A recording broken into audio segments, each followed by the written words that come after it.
Four-game winning streak and a riding high, thanks in large measure to Drew Bledsoe, now one of the NFL's elite quarterbacks. His skills were on display last week when the Patriots faced, at the time, the league's top-ranked defense. Play action fake by Bledsoe. Looks, fires. Touchdown, Robert Edwards! Great play by Bledsoe. Bledsoe back to throw. Looks, fires right. Oh, the touchdown to that coach. It was a dominating win for the Patriots, and now it's on to tonight's game with added intrigue.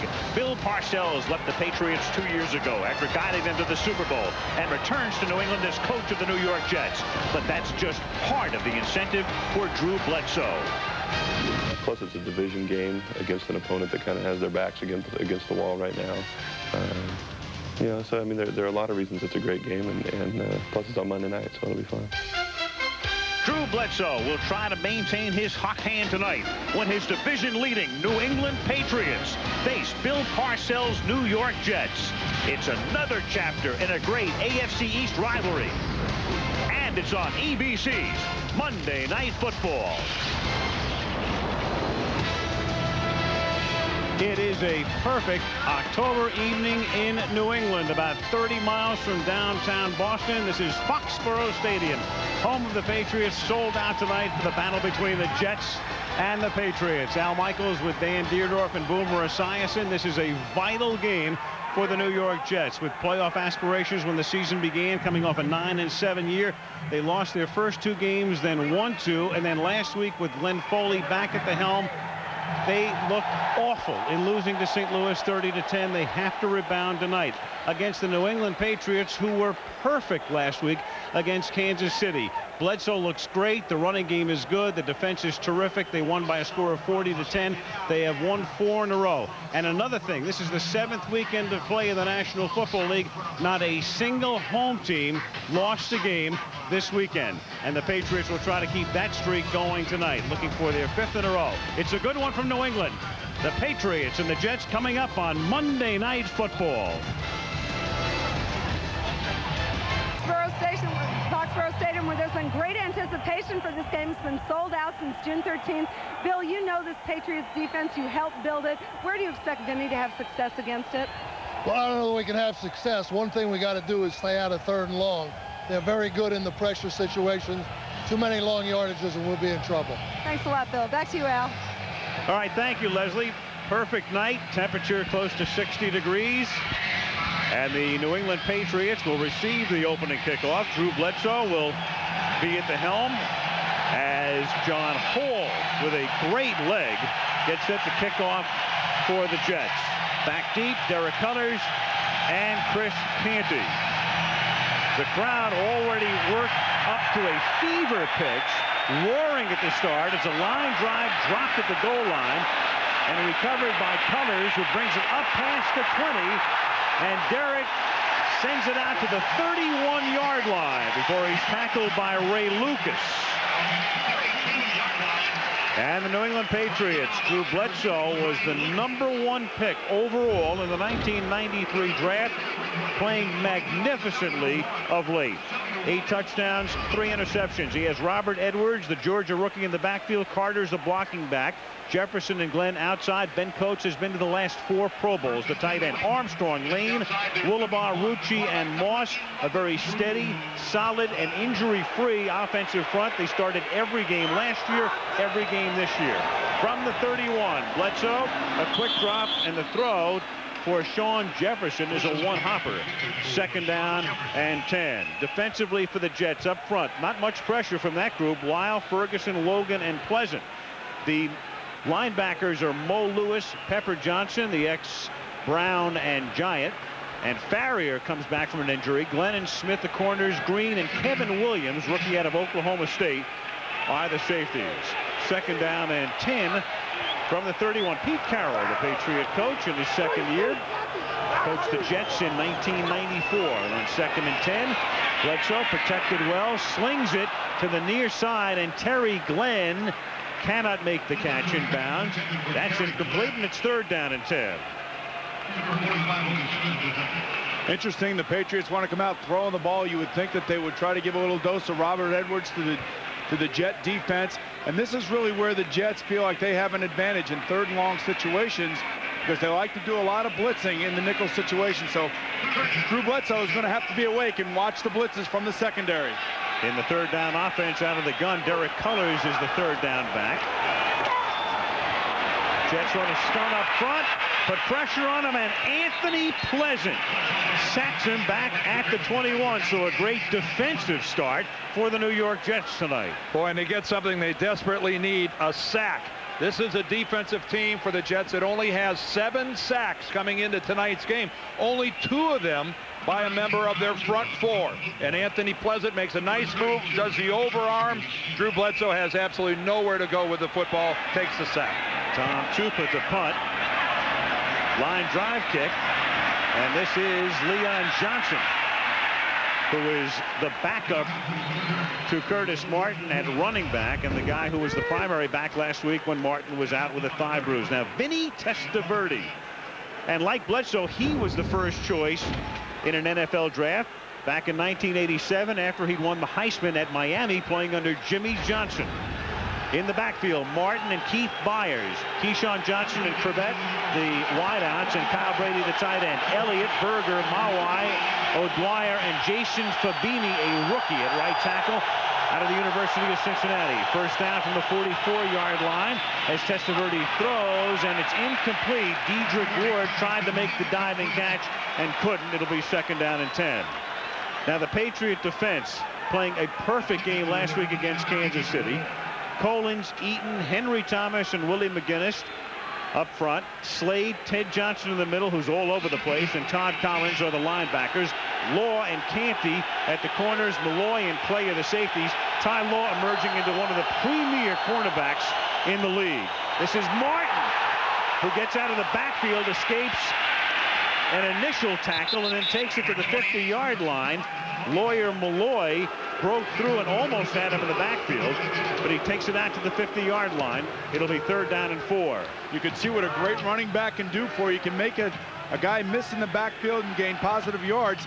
Again, this is going to be a blitzing defense that we'll see from both sides tonight. And this time, Malloy gets back there, but Martin makes the miss. Third down and 4. Martin out, and Leon Johnson comes in on third down out of the shotgun.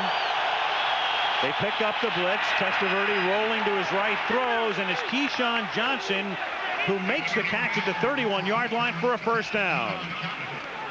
Speaking of Testaverde as a #1 pick in a draft, Bledsoe a #1 pick in a draft, and so was Keyshawn in 1996. It usually means you're going to a bad football team when you go that high. And we have a pass completion. And Keyshawn Johnson, whoa, that looked right there. At first glance, it didn't really look like he had both feet in.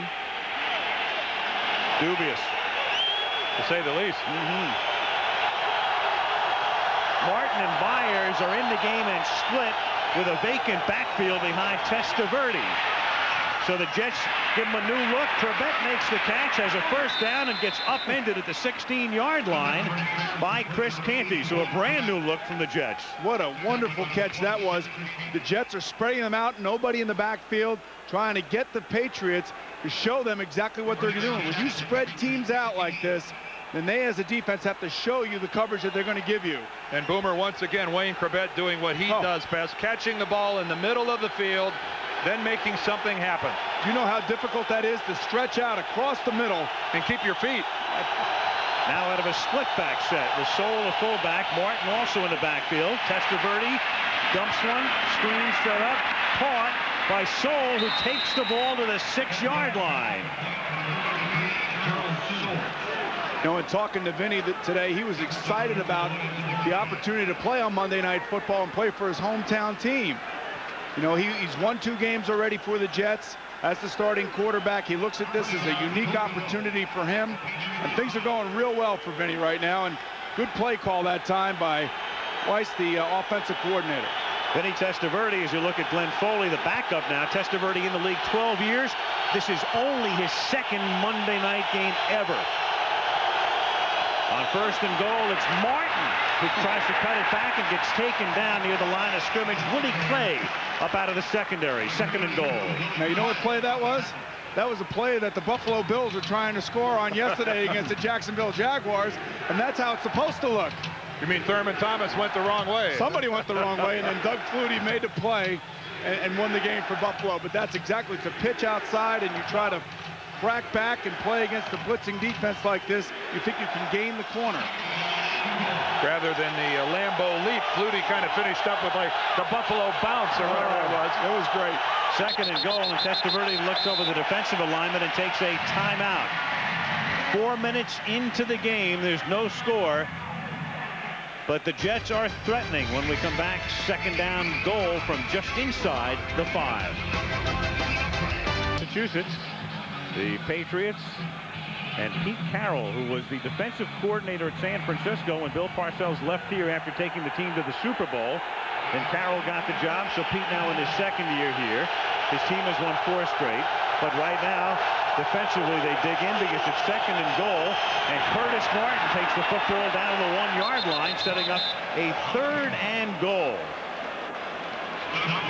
Well, when you run the offensive line drills during training camp and during practice, that is the way you want to see your offensive line come off the ball and create a surge. Absolutely. That time they pulled Matt O'Dwyer, number 70, the right guard. And Matt has good feet, and he's got a real tenacious way about him. You can see him. He pulls right around the corner, and he pushes the pile back, and Curtis Martin follows him right behind. Double tight end set. The fake to Martin. Testaverde under pressure. Throws, and it is caught by Kyle Brady. He scores.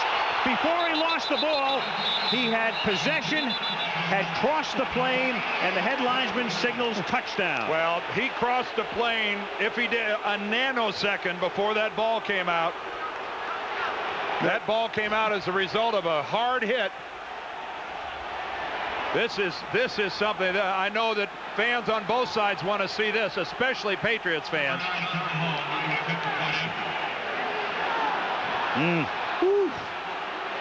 Ted Johnson, the middle linebacker, the number 52, is the guy that jarred the ball out. John Hall for the point after. So the Jet defense creates a 3-and-out situation. They take the ball at their own 44 and then march down the field. And Brady, their number 1 pick 4 years ago, is able to take it in just barely, if indeed. 7-0 Jets.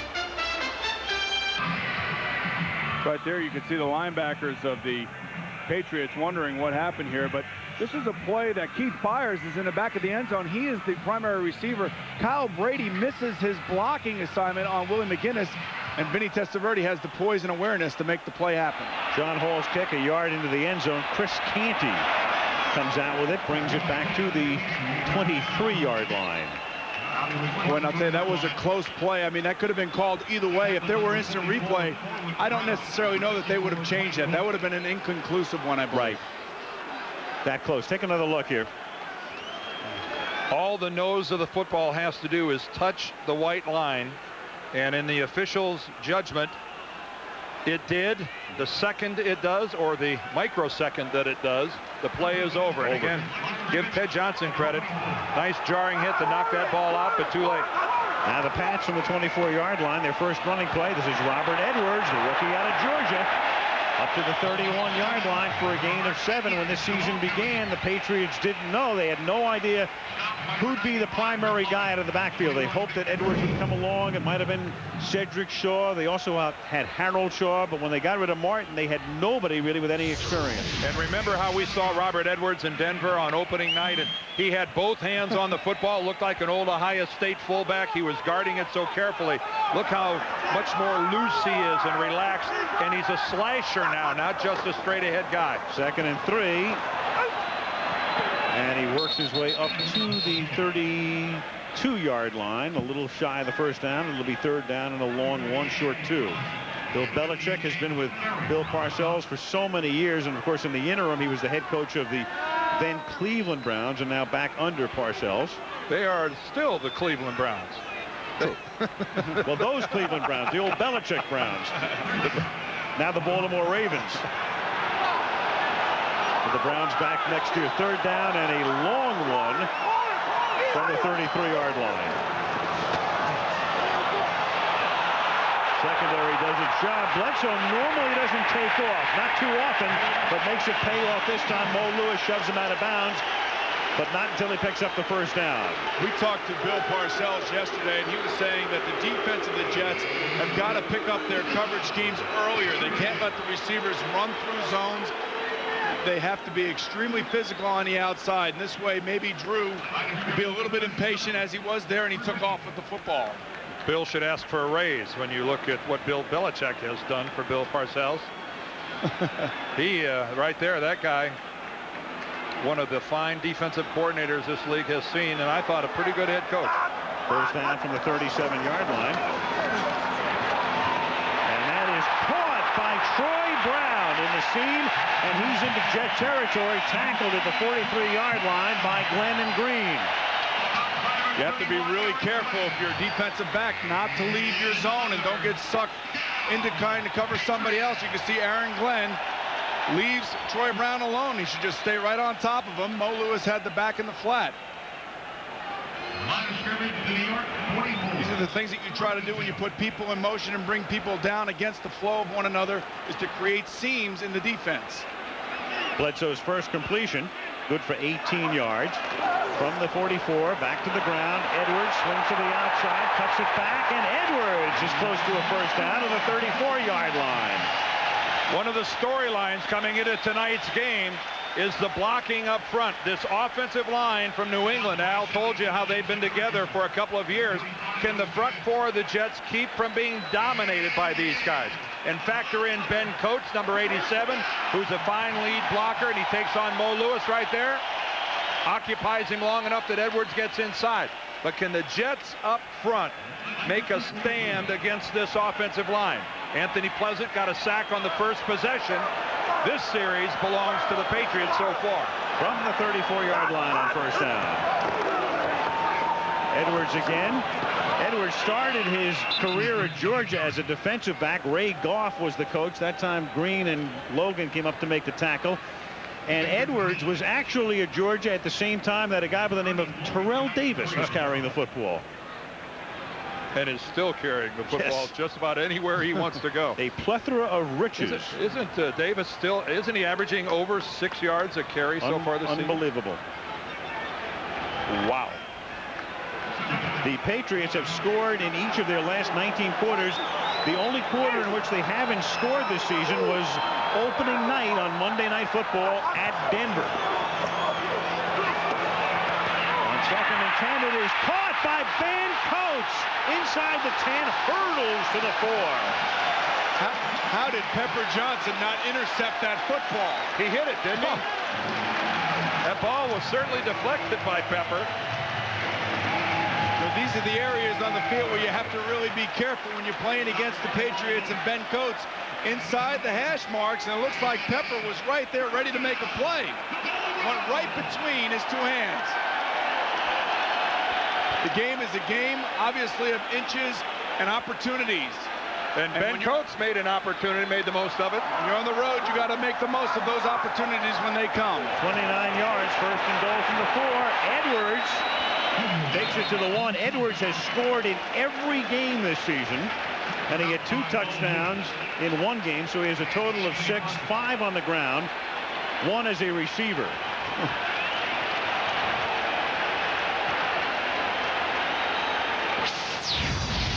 Second and goal, and there they are. Most consecutive games scoring a touchdown, start of the career.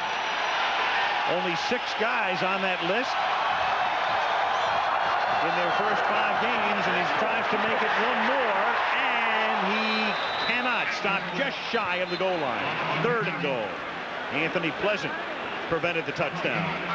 Dwayne Gordon, the linebacker for the Jets, in there as well. That was a nice job of sliding over to the point of attack. It looked like Edwards was going to bounce loose and get into the end zone. The Jets, a nice job of staying with it.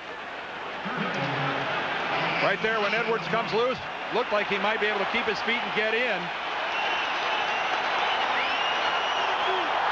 3rd and goal, 4.5 to go in the quarter with the Jets on top. And they go back to Edwards, and he gets stopped at the 1-yard line, so it's 4th down and goal. Pete Carroll wants to go for it. You know, he knows what this game means, and he wants to give his team something to really bite onto, because this is an area where he has to show that he has confidence in this big offensive line. And every guy in that offensive huddle wants to go for it. Absolutely. They're embarrassed that they've been stuffed at home on the goal line. Dwayne Gordon did the last stuffing. You saw Ernie Zampese, who's called the play, and they go for it. It's a toss to Edwards, and Edwards is in for the touchdown. Barely. That was one tough series for the defense of the New York Jets down there.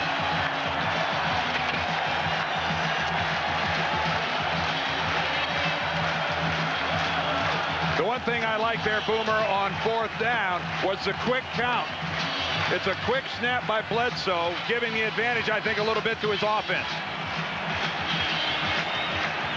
They worked. They worked for that touchdown. 76 yards, 11 plays. Good-looking drive following the Jet touchdown. Adam Vinatieri for the point after. And with 3:48 to go in the opening quarter at a raucous Foxborough Stadium, it's the Jets 7 and the Patriots 7. Running backs coach going over the X's and O's with Edwards, who took a while to get into the end zone, but he did get there on 4th down. And a lot of confidence. Keep giving it to the rookie in that situation. Vinatieri's kick taken by Aaron Glenn at the 2. And Glenn brings it back to the 30. So Robert Edwards has worked his way into the NFL record book. The first player in league history to score a touchdown in each of his first 6 games. 7-7 in New England. Coverage tonight being provided by Southwest Airlines. A look into Foxborough Stadium, not far from the Rhode Island border, about 30 miles from downtown Boston. Game tied 7-7. The Jets have it now at their own 30-yard line, beginning this drive with Curtis Martin through the middle up to the 34. It'll be 2nd down and 6. Monday Night Football is being brought to Harvard. What a night. What a day. What a weekend in Beantown. It couldn't get much better than this weather-wise. This is the type of weather the players just love. Nice and cool.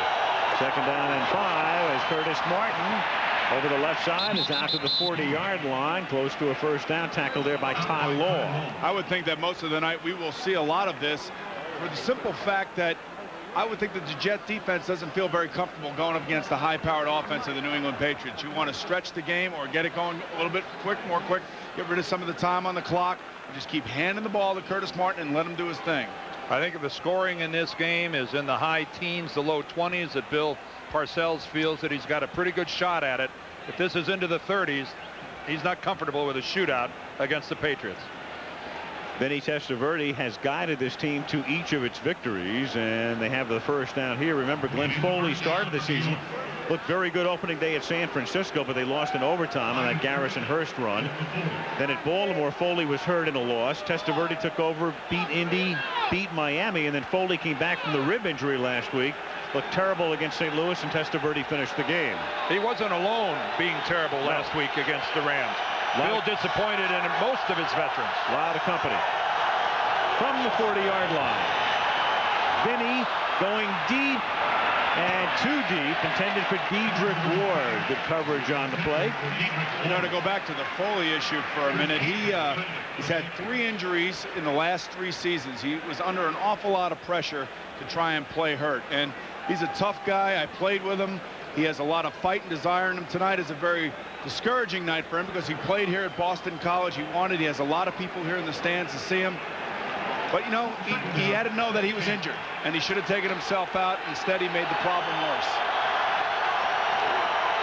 On 2nd down and 10, they give it to Martin. And Martin is able to bumper car his way up to the 46-yard line. Tackled there by Chris Slade. 3rd and 4 upcoming. And that's the way a first-class back. Again, an example of Curtis Martin making something happen when it's not there. That was a classy spin to his left to bounce out of trouble, stay alive. Watch this right here. Little athleticism involved here. And this is what big-time backs can do week in and week out, and that's why Bill Parcells wanted him on his team. Leon Johnson in now on third down, 3rd and 4, minute 45 left in the opening period. And this is Leon Johnson, the second-year back out of North Carolina, with a first down, taking it to the 40-yard line, tackled by Ty Law. And now Martin comes back in on first down. You know, they don't lose too much with Leon Johnson back there. As a matter of fact, many feel he's the best athlete on the team. You know what his nickname is? Jim Brown. Well, he's so versatile. And, you know, the guy kickoff return, punt return, third down back. And a lot of times for that kind of a character, you're looking at a guy at 180, 185 pounds. Leon Johnson, a full 215. First down at the 40-yard line. Brady in motion. Fake to Martin, and Brady blocks to give Testaverde time to hit Corbett for a first down, rolled out of bounds by Chris Canty. This is a play that the Jets love to run. A lot of times, a couple weeks ago, we saw the Jacksonville Jaguars running this sort of play where Mark Brunell would continue on the roll. This time, Vinny rolls to his right, pulls up, and throws back to Wayne Corbett. You make it look like it's that over pattern, but it's a throwback. No pass rush at all on the part of the Patriots, even though Willie Clay came on the blitz. No pressure at all on Vinny. First and 10. That was a 22-yard pickup. Testaverde, great protection, but the secondary is doing a terrific job as well. Get rid of it. And then finally Vinny goes down in the arms of Willie McGinnis. How do you take that sack? Get rid of the football. You got to get rid of the football in that situation. You can just tell by the look on Bill Parcells' face. Those are the types of things that really drive him crazy. Quarterbacks who hold on to the football, you got to throw it away, especially when you're this close to the end zone. You're in prime field goal position. Look at Willie McGinnis, tries the outside, comes back up the middle. Just through your outside to tackle, throw it now. It doesn't matter. Yep. Nice job of hustle by Willie McGinnis. Went about 4 different directions and finally got there. End of the quarter, and it's a good one. The game tied 7-7, and Monday Night Football returns after this message and a word from our ABC stations.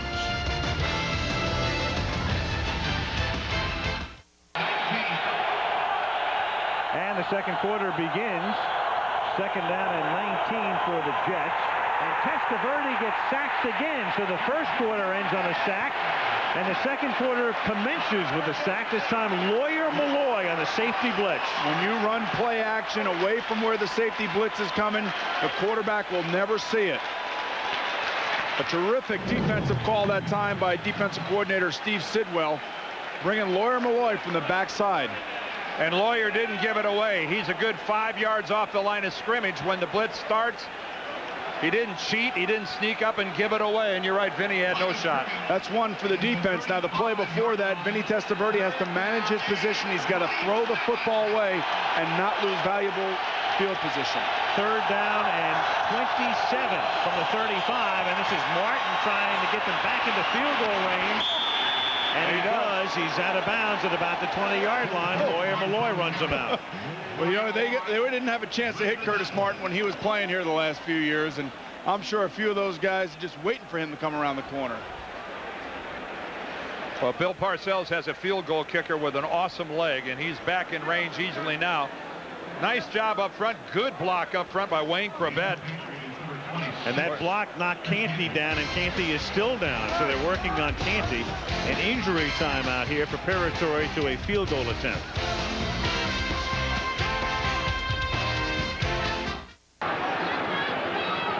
The starting cornerback, Chris Canty, was injured on this block here.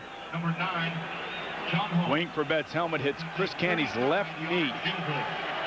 Now, the only good news is he seemed to get it up off of the ground in a hurry, but he didn't put any weight on it at all as he was semi-carried over the Patriots bench. This is a 38-yard field goal attempt by John Hall, and Hall has it blocked. It is blocked by Chad Eaton. And then somehow it ended up back in the hands of the Jets. Mo Lewis came up with it. Actually, Brian Cox lateraled it to Mo Lewis. It looked a little like something out of England. Deion Sanders would be proud of all the lateraling going on here. And you're right, it looked a little bit Rugby. like a rugby scrum.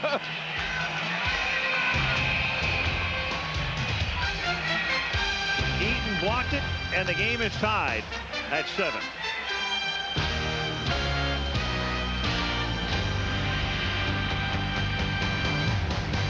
Field goal attempt. John Hall, you'll recall, last year had a chance to win the game on a Sunday night here with a last-minute field goal, and that was blocked by Mike Jones, a game the Patriots eventually won in overtime. So the Pats get it back at the 23-yard line, and this is Edwards swinging to the outside on first down, and Edwards picks up 13 out to the 36. Flag is down. It's the first penalty of the night. Bill Carollo is the referee. Al, just one last thought on that blocked field goal. Eaton did a nice job of getting his hands up, but he was basically at the line of scrimmage. And what that means pretty much is that's a low kick by the field goal kicker, in this situation, John Hall. You're not supposed to get a field goal blocked by a guy right at the line. 5 yards only on the defense, enforced from the end of the run. First down. The garden variety face mask, 5 yards. It is a first down, Patriots. Aaron Glenn. Well, this is where the game is really slanted in favor of the New England Patriots. This offensive line opening holes for Robert Edwards could bode for a long night for the defense of the Jets. And here's Edwards again. Came in averaging 4.3 yards a carry up to the 43, averaging fully 0.8 of a yard more per carry than was Curtis Martin coming into the game. Let's check in with Leslie. Al, it's really loud here, and it's one of the reasons that Drew Bledsoe is wearing a wristband with the longer plays on his wrist. Ernie Zampese will give quarterback coach Jack Riley a fingered number. He will communicate that to Drew. The reason they did this is also to save time and deal with the crowd noise. You'll remember in Denver, Al, on Monday night, they wasted timeouts in the second half. They did. He's wearing a cheat sheet? That's what that's known as. Second down 8. Edwards. That's another first down into Jet territory, and he gets upended by Otis Smith. Well, whatever play they're calling, they should just keep calling it. Can't begin to describe the difference in Robert Edwards from the back that we saw on opening night in Denver, how he has come along. And Victor Green is shaken up for the New York Jets. Clear on the far side in front of the Patriots bench. One of the things that we're seeing tonight is good downfield blocking by the wide receivers. Terry Glenn that time working against Otis Smith. But Robert Edwards is just so much more fluid and relaxed and powerful. And again, look at that, nearly a 5-yard per carry average.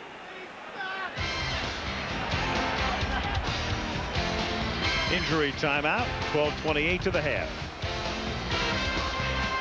Virginia, other regional action, check your local listings. Leslie talked about the laundry list, the cheat sheet, and that is a laundry list. Tom Matte made it famous. Those of you that remember the old Baltimore Colt. First down from the 43 as Bledsoe guns it over the middle into traffic and incomplete.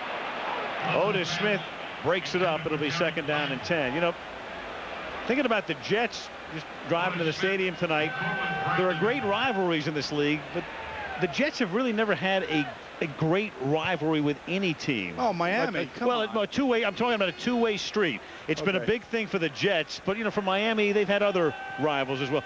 This is developing into a big rivalry. Quarterback for the Jets. I understand. Had some rivals. How about Buffalo? I understand, but I'm saying this could develop into, I don't want to say Packers Bears, well, but this has the makings now with the Parcells situation of developing into something really special. This is Edwards to the 39. You're saying this won't be the Yankees Red Sox? As long as Bill Parcells remains the coach of the New York Jets, absolutely. This thing will be beyond intense. Right. Meanwhile, the Patriots are going without a huddle here on third down. They're trying to catch the Jets off guard, and the pass goes to Edwards, who has a first down up at the 31-yard line. You also have a flag on the play, and it's going to be because the Jets probably have too many men on the field. And that's because the Patriots went without a huddle, and the Jets were going off and coming on. This is a ploy that offenses like to use in hurry-up situations to keep a defense out of what they think is the most apropos defense that the Jets would like to get on the field. illegal substitution, 12 men on the field on the defense. That penalty is declined. Result of the play, first down. If you feel that you have the superior team from a talent standpoint, it really behooves you to run a no-huddle. And you want to keep their regular defense on the field because that's where you think your best matchup lies. 1st and 10 from the 31-yard line. This is Edwards again taking the toss. And he picks up 4, tackled there by Rick Weil. And I think when a team has a distinct advantage right now, as the Patriots do, especially with their offensive line, you want to quicken the pace of the game. You want to get in and out of the huddle. You want to get the plays called quickly. And you want to use all of that hurry up to your advantage, which is something that we've seen now the last 2 series by the New England Patriots. 2nd and 6. Clock ticking down. 11 minutes to go in the first half. Game tied 7-7. Joined us late. Jets scored first on their first possession. New England countered on their second possession. Bledsoe deep drop and then softly locks it into the hands of Edwards, who is out of bounds at the 20-yard line, and that should be enough for a first down. Mo Lewis with the coverage. Boy, Boomer, there's an offensive line that put their quarterback in the cradle to take a nice look at things and find somebody you like. Well, if the Jets are going to rush 4, then they're going to give him a lot of time tonight. One of the reasons they were able to sack him early on is because they did bring a blitz.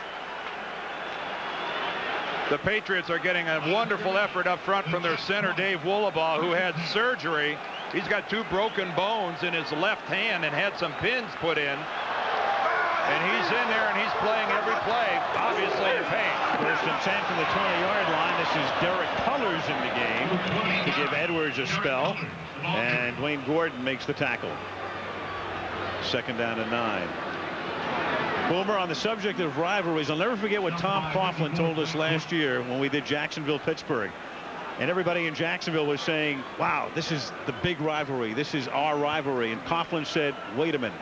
It's a rivalry when Pittsburgh says it's a rivalry. Right. The rivalry always begins in the eye of the team that's trying to claw their way up. Right. Because they're looking, we haven't arrived until we win this, and until we beat this team. 2nd down and 9. And Bledsoe throws, and that is deflected back into the arms of Lewis.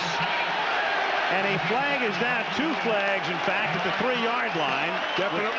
Oh, and Ben Coates seems to think this is going to go against the Jets. It's going to go against Victor Green, number 21, who got to Coates before the ball got there. Victor is in a very aggressive safety, and you can see him arguing his case.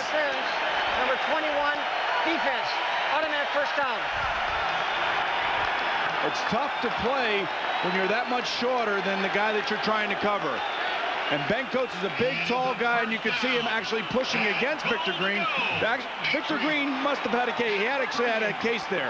Victor Green got shoved by Coates and actually held on to Coates to try to keep from being tossed to the ground. He might have been better served to have been thrown down. 1st and goal, and now Lewis all over the joint. Lewis, who had that interception negated on that penalty with a big sack. Mo Lewis is the only Jet who was in a New York uniform the last time the Jets appeared on Monday Night Football 6 years ago. And he's been a team captain for the New York Jets. This guy has got Pro Bowl talent. He's a guy that is one of the better outside linebackers, but he doesn't get a lot of recognition because the Jets haven't played well over the years. He and Aaron Glenn are the 2 Pro Bowl caliber big-time players on the defense right now for the New York Jets.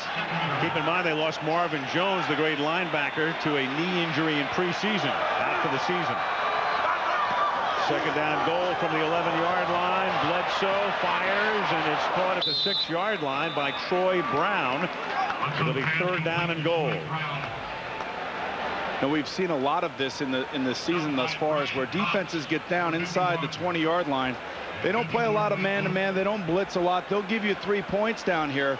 They're going to make you earn it, and they're going to make you have to throw the ball into zones, and they're going to try to make you fumble the football. Troy Brown does a nice job of getting his hands underneath, but you could see the defense come in and smack him. Boy, did you see the shot he took from Brian Cox right in the chops? Brian Cox, a player Bill Parcells likes so much, he wants to extend his contract. The much-traveled one, number 51, the linebacker. 3rd down and goal from the 6-yard line. Bledsoe throws. Caught. Touchdown by the other tight end, Lovett Purnell. We asked Pete Carroll, can you get it to Purnell? We just like his name. Lovett Purnell gets a touchdown.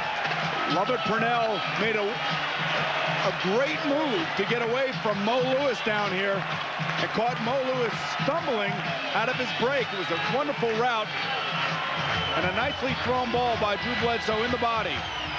Well, the double team you see is on Ben Coates, as it should be, Boomer.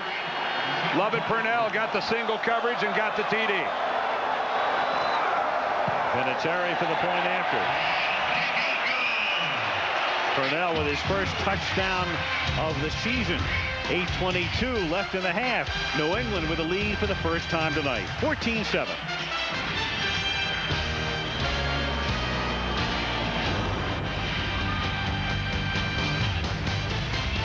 Southwest Airlines in Foxborough, Massachusetts. Al Michaels, Dan Deerdorf, Boomer Esiason, and Leslie Visser with Vinatieri kicking off. The Patriots with a 14-7 lead. Aaron Glenn from a yard in the end zone and brings it back out to the 29-yard line, and the Jets will set up shop there. A reminder, don't miss the best new family comedy on television. Comedian D.L. Hughley stars in The Hughleys tomorrow night following Home Improvement. Well, if you're the Jets right now, you got to get something going here. You have to sustain a drive, even if you don't score points. Your defense has been on the field. It's getting beaten up. And right now, Vinny Testaverde and Curtis Martin has got to take over here a little bit and work some time off the clock. Curtis Martin, he's the guy that needs to touch the ball a lot. And Chris Canty is back in the game in the secondary for New England. He was hurt the last time the Jets had the ball. And this is Curtis Martin, straight ahead for a gain of 3, tackled by Todd Collins.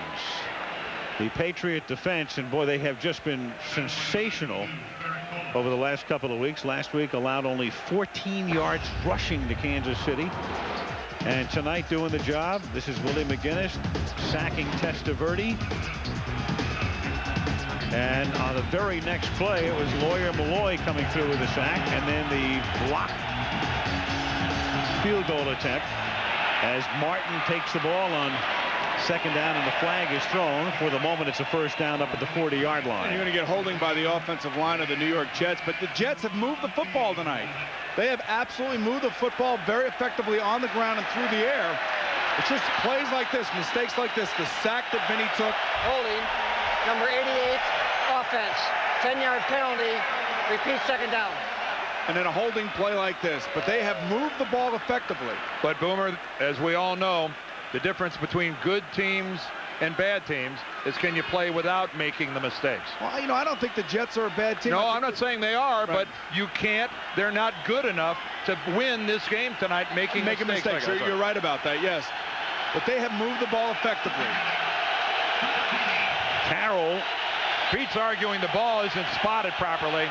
Remember, it's spotted from the point of the foul, not the original line of scrimmage. Loses that argument. 2nd and 13. And Martin picks up a hard 5 up to the 30-yard line. It'll be 3rd down and 8, popped by Lawyer Malloy. Lawyer Malloy is hitting everything tonight that's wearing white. You know, it's interesting. We talked about it before. He had a chance to hit Curtis on the sideline, and he chose to hit him high around the shoulders. I would imagine in their defensive meetings, they know which thigh Curtis Martin hurt 2 weeks ago. You would think that they would be going for that. I know that sounds rough, but that's the way it is in the NFL. It's survival of the fittest on the field. 3rd down and 8 at the 30. Leon Johnson in on 3rd down in the backfield. Brady in motion to the outside. Here come the Pats. Testaverde gets rid of it, but too deep, intended for Wayne Corbett. 4th down.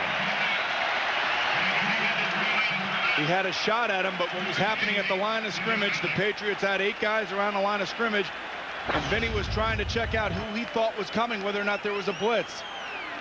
And they brought a lot of guys, so he had to get rid of the ball quickly and was unable to accurately put it where he wanted to. And you notice they went right after Chris Canty to find out if he could run. Canty taken off the field just about 15 minutes ago with a knee injury, and they tested him. Brian Hansen, who had been released after training camp and then re-signed as the punter. It's fielded at the 30-yard line. And Troy Brown brings it back to the 32-yard line. 6 minutes and 19 seconds left in a good first half in New England. 14-7 Pats.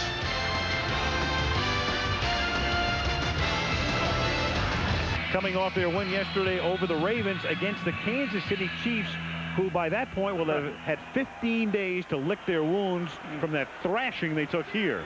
Every time I think about Derek Thomas or see a picture of Bruce Smith, I start to sweat. Especially Bruce Smith. That's developed into a good rivalry. We've had a few Pittsburgh-Kansas City games on Monday nights in recent years. Next week from Arrowhead. First down from the 31-yard line, and Troy Brown picks up 8, swarmed under by the Jets, led by Aaron Glenn. Now, you were talking about Dave Wallabaugh, the center for the New England Patriots. Did you see what he just did at the end of that play? He came in from 10 yards after making a block and trying to pick somebody off one of his wide receivers. Well, you can see the big cast he's wearing on his left hand down there. Take a look at that thing. You know, I played next to a guy, Conrad Dobler, who had a broken hand. You know what? It was healed the 7th week of the season. He wore that cast for the rest of the year. He wouldn't take it off. There's Vincent Brisby, the wide receiver who had surgery on the index finger there on his right hand, and he's out for a while for the Pats. About a month or so, they think. Yeah. This is Edwards cutting to the outside on 2nd and short, seeking that first down, and a flag goes down. He momentarily got it. Might be a hold on Troy Brown. I remember Dobler would go into the doctors every week and say, you know, this thing's still a little bit sore. I need that cast for one more week. Hey, an offensive lineman, you get a weapon like that, you hate to give it up. Holding, number 87, offense, 10-yard penalty, replay, 2nd down. Big Ben Coates. ABC's Monday Night Football. Careful, especially late in the first half here. They don't want to get the game out of hand. And that holding penalty gives them a little bit of a break, and maybe they can force a turnover. 2nd and 12 from the 29-yard line. Edwards to the outside, and a run out of bounds at the 30-yard line, pushed out by Victor Green. Well, you've been reading about this being tunable. A lot of people, I guess, around the country are wondering what the heck is the tunable. Well, tuna was a nickname given to Bill Parcells, actually by himself when he was an assistant here in 1980. He was a rookie assistant coach, and they were playing some pranks around Thanksgiving time on the players, and they attempted to play one on Bill, and Bill said, "What do you think I am, Charlie the Tuna?" Tuna. And so the name stuck for a while. Then he went to New York, and he lost the nickname there, and they brought it back when he came back again. So that's where the tunable stuff comes from. In Hawaii, he's known as Ahi. On 3rd and 11, and that is incomplete. Troy Brown gets wrestled down, and the flag comes in. That looks like that could be holding on Mickens. Mickens and Green both going up there to complain, to no avail. And there's another Jet mistake. This one will bring an automatic first down. Number 24, defense, 5-yard penalty, automatic first down. And we heard Pete Carroll talk about it opening weekend. When you are on the road in the NFL, you have to play a clean football game, meaning no flags. Don't give the home crowd or the home team any momentum. Take a look at number 24. That's Mickens. He's holding on to Troy Brown's jersey. Well, and he's holding on to him with an extended arm. You can't make it much more visible than that. And on 1st and 10 now, this is Edwards trying to peel it back up to the 39-yard line. Tackled there by Gordon. As you know, everybody holds in this game. Especially the offensive linemen, defensive backs. But the good ones know how to do it. And you do it when you're close, when you're tight, when you can screen it a little bit, not reaching all the way out at arm's length. You know what else causes that is no pass rush. If the pass rush gets there and the DBs know that they have a good pass rush, they're less likely to be as aggressive down the field. 2nd and 6 from the 39-yard line. Edwards on a draw. And picks up a yard. 3rd down and 5 upcoming. Well, this front four of the Jets, and Robert Kraft, the owner of the New England Patriots, certainly likes what he sees so far. And who would now? Yep. This is a very talented football team, and he knows it. He took over in '94, and in his 3rd year as the owner, they went to the Super Bowl. That is caught by Lovett Purnell, but shy of the first down by a yard. Mo Lewis with the coverage, and so it's 4th and 1. And the Patriots tried their no-huddle offense again. I can't imagine Pete Carroll would even think about going for this one. You have to punt. But the Jets defense held, and they did a good job of keeping the Jets in the game right now. The front four of the New York Jets, certainly not quality pass rushers, but they're pretty stout against the run. They play their lanes pretty well. They stay at home. Pretty respectable. Tom Tupa, who is also one of the backup quarterbacks. Great punt fielded by Leon Johnson at the 5. And the versatile one returns it to the 16-yard line. The versatile one maybe should have let that bounce into the end. Yes, he should have. Normally don't want to take it inside the 10, and Johnson took it at the 5. Dante Scarnecchia, the special teams coach, and Pete Carroll. You're going to have a legal man downfield for the New England Patriots. Interesting dilemma right here for Bill Parcells. What do you do? I guess you got to take him back and make him punt it over again. And he will. You're right, because you're still in range to get pinned well inside your 20-yard line. There is a risk involved there. Illegally downfield on the kicking team, number 37. That's a 5-yard penalty. Replay 4th down. These are the interesting decisions that coaches make on a daily basis every week. Do you want to take the ball on the 16 and you have the football?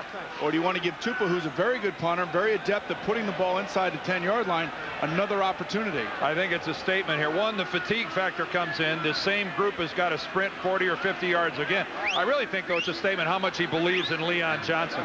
Absolutely. He's very confident in his ability to make plays back there. If you had a rookie back there, you had somebody that you didn't really feel good about. That was a 52-yard punt taken off the board. This is a much shorter kick, so it should work in the Jets' favor because it's fielded at the 23, and Johnson brings it back to the 26, so it nets the Jets 10 yards. And then it was worth it. Well, we expect Tupa to shank one, though. No, you don't count on that. No. But it worked out. Give the tuna credit. He was right. The tuna. The tuna. The tuna. The tuna. It'd be the ahi bowl in Hawaii. In Japan, though, if it was sushi, it would be the toro bowl. Yeah, that's fatty tuna.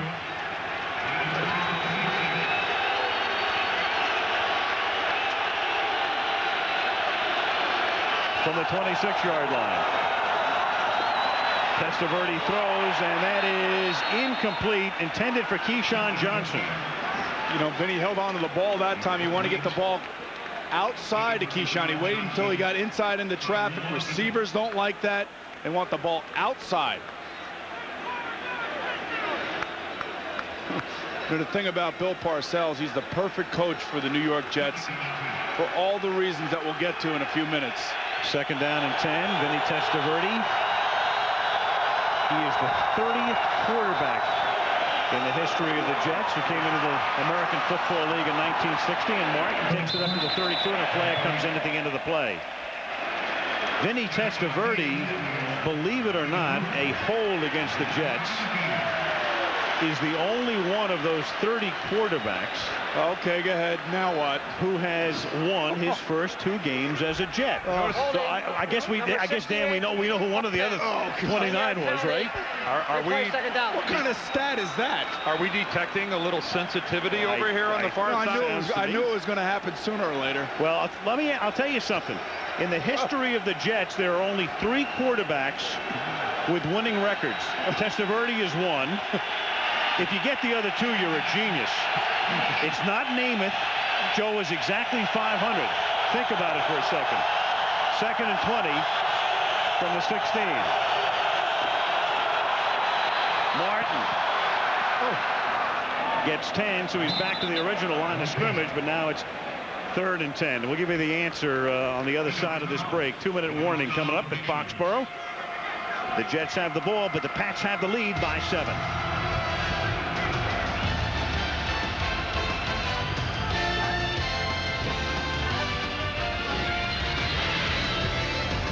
Two minutes to play in the half. 3rd down and 10 at the 26-yard line. You know, we talked about Bill Parcells, Dan, and why he's a good coach for the New York Jets. They needed a strong personality at the top to deal with all the different distractions that go on coaching in New York, and he's the perfect guy to get the franchise back to where I know Leon Hess would like it to be. 3rd down and 10. Then he throws. Open is Johnson. Wide open is Keyshawn. Takes a monster hit at the Pat 46-yard line by Ty Law. This kid has really become some kind of player. He works hard in practice. The coaches are effervescent about him. They feel that his strongest point is his desire to be the best. At the 46-yard line, Alex Van Dyke is in the game, and that's Van Dyke getting set tardily on the right side. And it's tipped. The flag is thrown in the secondary, and the pass incomplete. You know, Keyshawn is usually the last guy off the practice field. He runs his routes full speed in practice, much like he does in the game. And although he wrote a book that was disparaging to some of his teammates, where somebody gave him some really, really bad advice and told him to write this thing, this guy has really stepped up. I like the way he catches the ball. Use for the hands. Number 21 on the defense. Hands to the face. It's a 5-yard penalty. Automatic first down. Steve Israel, who has been fighting a knee injury all the way along, I think working against Alex Van Dyke at the top of the screen, gets the left hand and jams Van Dyke right in the face. So Van Dyke, even though he was there tardily, made something happen. He was. Blitz. Nicely picked up. Screen. This is caught by Leon Johnson. And he takes it to the 30-yard line, and that's a first down. And Bill Parcells says, move it, move it. The interesting thing about that last play, Matt O'Dwyer actually picked up 2 safeties that came up the middle. It was like a big boy with his little toys throwing them to the ground. Out of the shotgun this time. Testaverde throws. That's caught by Johnson. And Johnson is out of bounds. Pushed out of bounds by Steve Israel. It'll be second down and 4 at the 24-yard line. Under a minute to play in the first half. And the Jets with 2 timeouts remaining. One of the things that a veteran quarterback can do for you is move the ball down effectively on the road in a 2-minute drill. And even though Vinny's not over 35 yet, he's fast approaching it. And there 35 next month. Inside handoff out of the shotgun. It's Johnson. Crawls to the 21-yard line. Still shy of the first. 3rd and 1. The more you watch Leon Johnson play, the more you realize why it is that Bill Parcells just loves this guy. There is nothing that he can't do. 3rd down and a yard. Here comes the blitz again. They pick it up again, and it's caught by Van Dyke, who stays in bounds and then takes it inside the 10, creating a 1st and goal with 29 ticks and 2 timeouts. And guess who picks up that blitz, Al? Leon Johnson.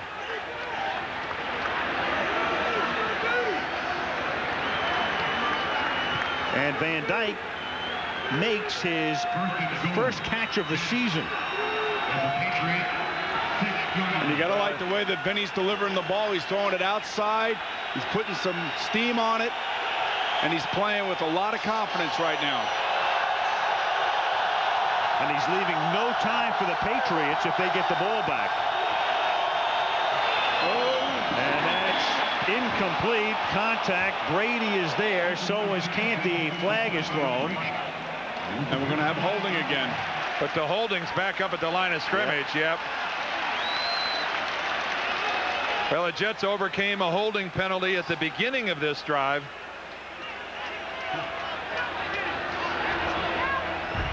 Illegal use of the hands. Hands to the face. Number 70. 10-yard penalty. Repeat first down. Well, that's the aforementioned Matt O'Dwyer.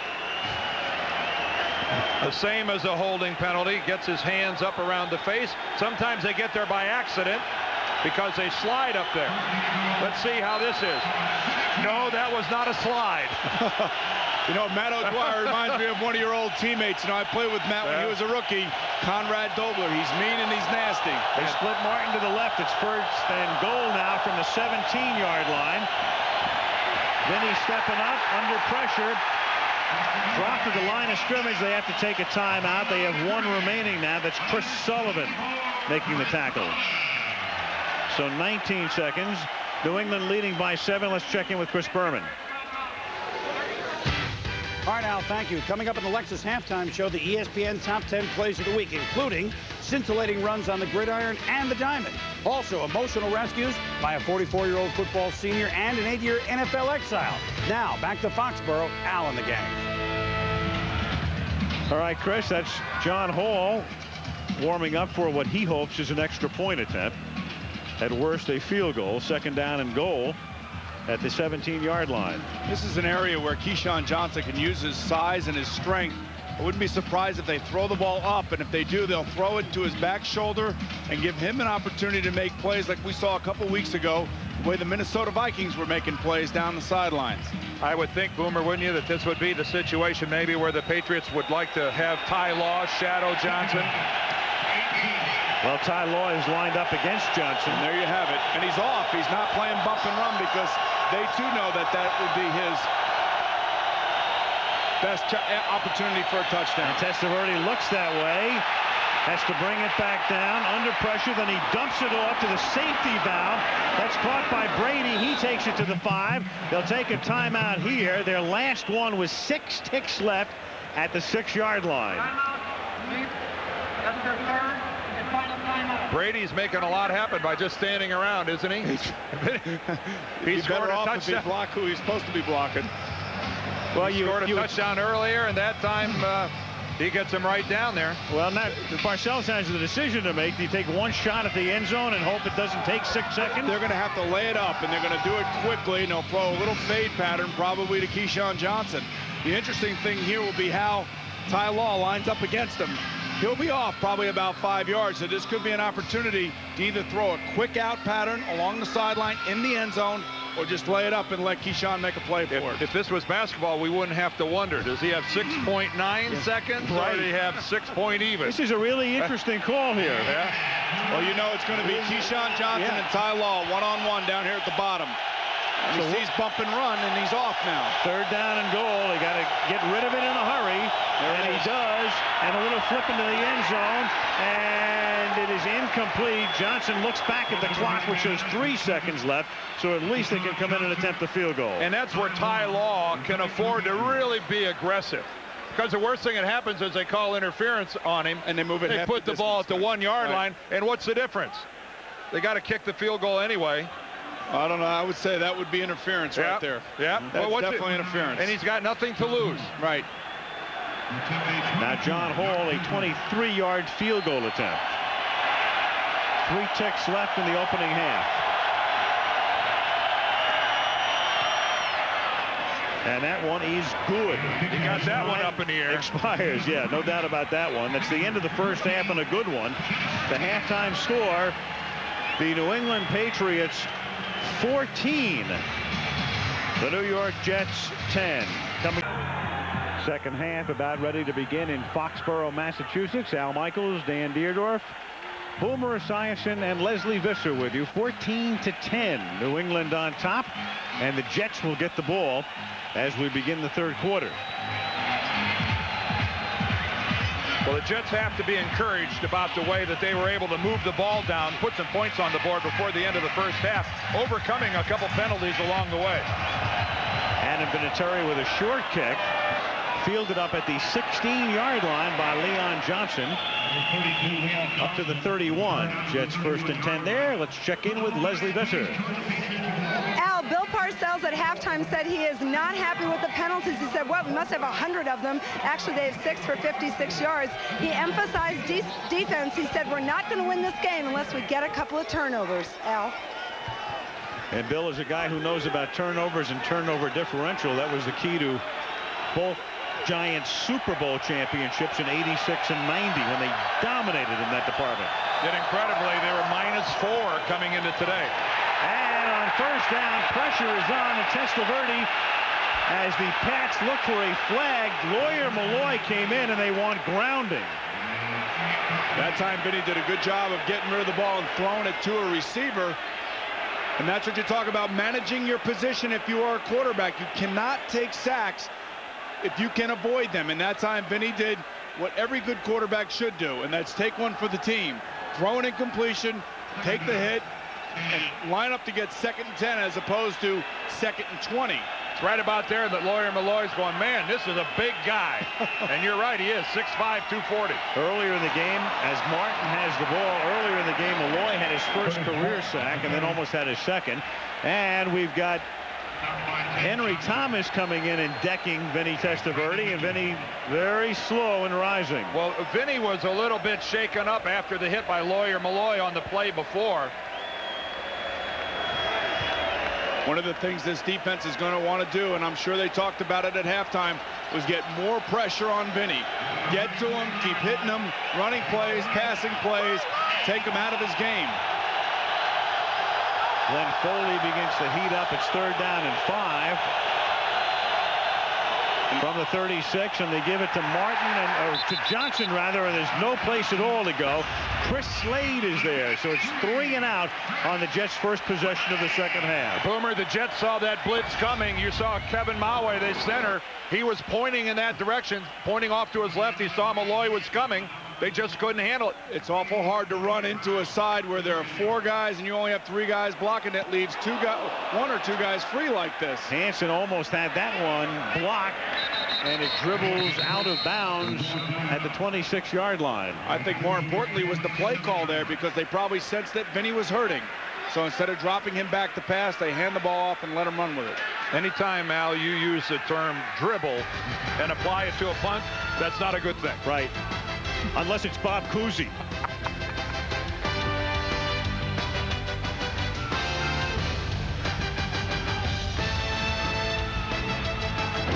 Patriots have the ball.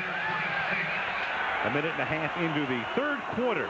They lead by 4, 1st and 10 at their own 26-yard line, and Robert Edwards behind Carter, but no other blocking, and he was stopped after a minimal gain by Mo Lewis. You know, when you're a defensive team, you want to see pursuit, you want to see gang tackling, and that time there were 9 New York Jets in and around the ball carrier at the end of the play. And this is the type of defense that Bill Belichick likes to run. Aggressive run, and you could see Pepper Johnson right there, the leader right in the middle. Conversely, if I'm the offensive team on the other side, you know what I say? Where's Terry Glenn? The leading receiver of this football team, the Patriots, has yet to catch a football. Glenn had a fabulous rookie year, an injury-marred second year, and is having a good season thus far in '98. On 2nd and 9, Edwards makes the catch, and Edwards taken down at the 34-yard line by Ferguson. It'll be 3rd down and 2. You know, you may not have the talent as a football player, but you can make up with that talent by going 100 miles an hour 100% of the time, and going to, you know, the whistle blows. And that's the type of player that Bill Parcells wants on his football team. He wants those players that might not be the superstars, but those are the players that are going to give him every ounce of effort, and he's going to try to pull as much of that effort out of them. And they give it or they leave. That's right. 3rd and 2, and it's Edwards who can't handle it. It would have been a 1st down. Mo Lewis with the coverage, and thus it's 4th down. Similar type of play that they beat Mo Lewis on for the touchdown earlier on. And this time he was not going to allow the receiver to go inside without him being there.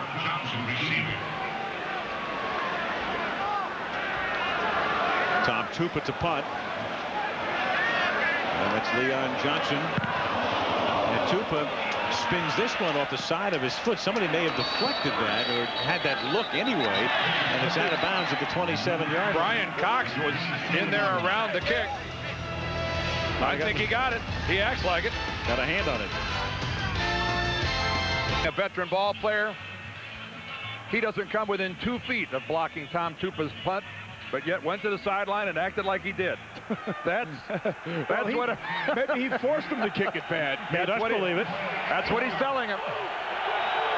Jets have outgained the Pats by 55 yards to this point in the game. 1st down as Martin picks up 2. Just to finish some unfinished business, we talked about Testaverde in the first half, the only Jet quarterback of the 30 in their history to win his first 2 starts. Only 2 Jet quarterbacks in history have winning records as starters. One, Dick Jamieson, who QB'd the Titans in their first ever game and never started another game. Oh, that doesn't count. The other was Pat Ryan, who was 11-8 as a starter. You call Dick Jamieson and tell him it doesn't count. Well, it was the Titans. It wasn't the Jets. It counts. This is Corbett. Tackled up at the 39 and should have a first down. Al, have you noticed that if it's pre-Boomer, it didn't really happen? Oh, you know, Dan, if it's not after about 1986, it's like BC. Or BB, before Boomer.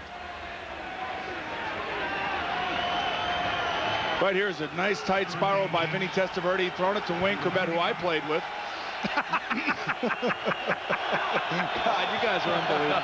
From the 38-yard line. Curtis Martin, who Boomer played against. Who I played against, that's right. Actually, you know, go back to Wayne Corbett for a second. I had him when he was a rookie, and I think he caught 66 passes his rookie year, and he kind of had a breakout game up here in New England when he actually side adjusted on a safety blitz, and you would have thought that he scored the touchdown to win the Super Bowl. That's how excited he was, and he's just gotten better and better as his career has gone on, and he's a perfect role model for every kid out there that wants to make it. Little Hofstra, 2nd and 8. Martin, only a couple, tackled by Slade. 3rd down and 5 or 6 upcoming with 10-10 to go in the 3rd. Chris Slade, who plays the weak side linebacker here in this Patriots defense, has played a sensational football game to this point. Great speed, excellent range. This guy is all over the field tonight, and he's just making tackle after tackle. Here he is at the bottom of the screen. If you want pursuit, Chris Slade will give it to you. 3rd down and 6. And with the crowd roaring and a 4-man rush, Vinny throws. Corbett made the catch and then lost it out of bounds. So it is a first down. You talk about being reliable. You just look for number 80. You find him. He makes all kinds of catches for you. And Dan, where did he go to school? He went to Hofstra. Absolutely. You love Hofstra. Yeah, he's a Flying Dutchman. Of course I do. Well, you know what else he is, Boomer? He's productive. The guy had 22 catches coming into tonight's game. 20 of them were for first downs, as was that one right there. Now you're right, that's a guy a quarterback can love. From the 47. Then he dumps it off, and then Martin drops it. He was covered by Canty. Well, that makes the crowd happy. You know, the interesting thing that when Wayne Corbett was a rookie, oddly enough, the guy who really believed in him early on and said this kid is a player, it was another player on the team, was Glenn Foley. He said, this kid can play. You watch, this kid can play. And he saw something in Wayne Corbett that obviously the coaches saw back at that time, and he has blossomed into a big-time receiver. Good friends, Wayne Corbett and Glenn Foley. 2nd down 10 from the 47. Martin. All right, Boomer, I got to ask you this. You live right there. Speaking of friends, Keyshawn in his book just hammered Wayne as badly as a guy could get hammered. How would you describe their relationship now? Well, I think that Wayne is a professional, and I think Wayne realizes that some of the things in there were probably a little bit more than unkind, and hasn't really let it affect him in the locker room or on the practice field. But I wouldn't say that they're best of friends. 3rd and 9 from the 46-yard line. And going for Johnson, and broken up by Ty Law. The long arm of the Law right there. Well, that's the matchup that if he can get it, Pete Carroll wants to have. Steve Sidwell, they want Ty Law, by far and away their best corner. If you got to go one-on-one with Keyshawn Johnson, here he is. Watch this play by Keyshawn pulling Ty Law. He gets over the top of him. Vinny was telling me yesterday when he likes to throw the ball to Keyshawn, he likes to underthrow it. But that time, he had Ty Law beat. Brian Hansen floats one. Brown calls for and makes the fair catch at the 8-yard line, and there's a flag down at the 50-yard line.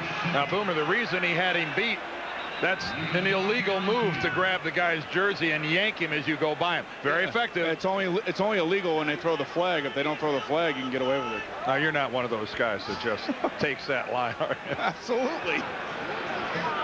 It was 4th down and 9. The Jets are applauding, so the penalty is going to go against the Patriots.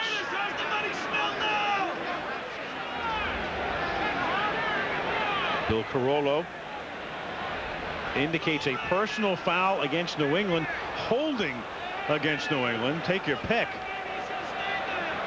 Well, we're going to have yardage and a first down. Well, it's going to go from 4th and 9 and a punt to first down for the Jets. Well, there's your personal foul. What is that? Ferric Collins. What are you thinking about? Defensive end. Whoa.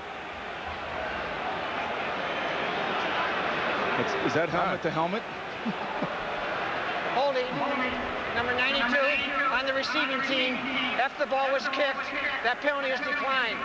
Personal foul, number 92 on the receiving team. That penalty is accepted for unnecessary roughness. 15-yard penalty. Excuse me. Half the distance to the goal. First down for the receiving team. I have no idea what Ferric Collins was thinking. I don't think he was. Oh, man. Well, they're both post possession, so New England gets it, but deep in their own territory. 8:29 left in the third quarter in Foxborough. 14-10. The Patriots on top. There's been no scoring in the second half thus far, and the Patriots are backed up after the penalties on Ferric Collins at their own 4-yard line to begin this drive. This would be a good spot right now, Dan, for a play action and to take it deep with Terry Glenn right here.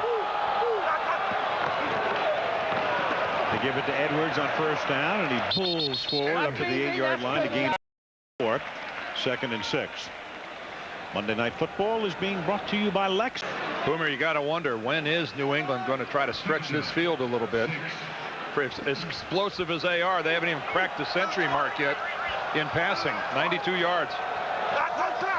2nd down and 6.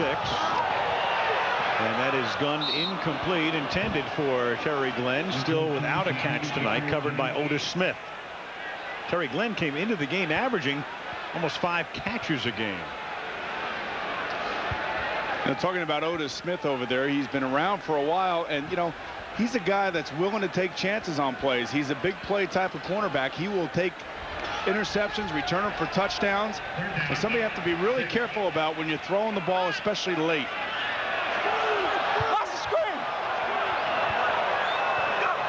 3rd and 6. Bledsoe out of the shotgun. And that one is caught by Brown, and he picks up a first down as he wrestles his way out to the 17-yard line.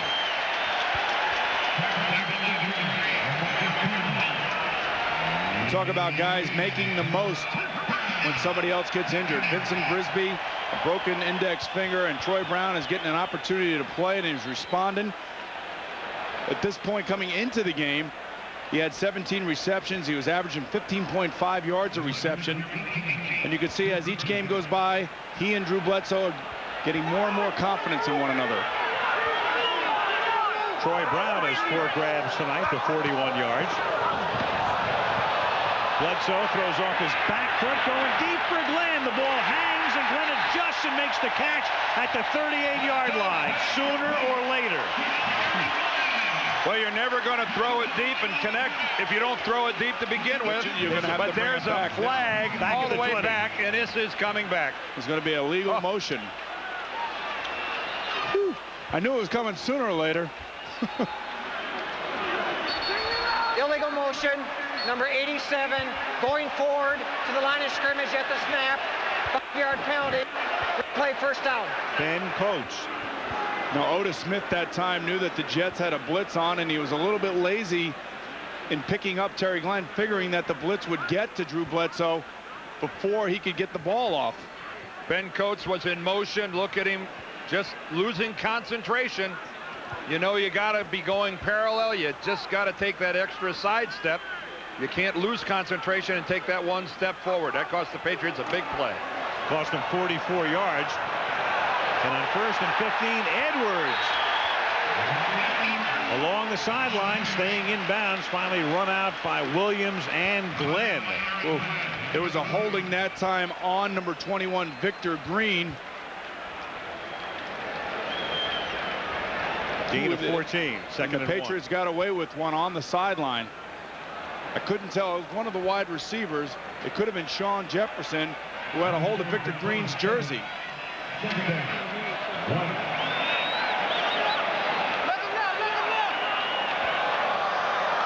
2nd and 1 from the 27-yard line. Jefferson in motion, and a whistle before the snap. No play.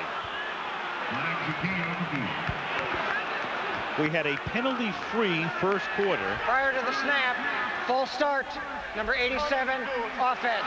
And since then, laundry on almost every play in the last 2 calls against Coach.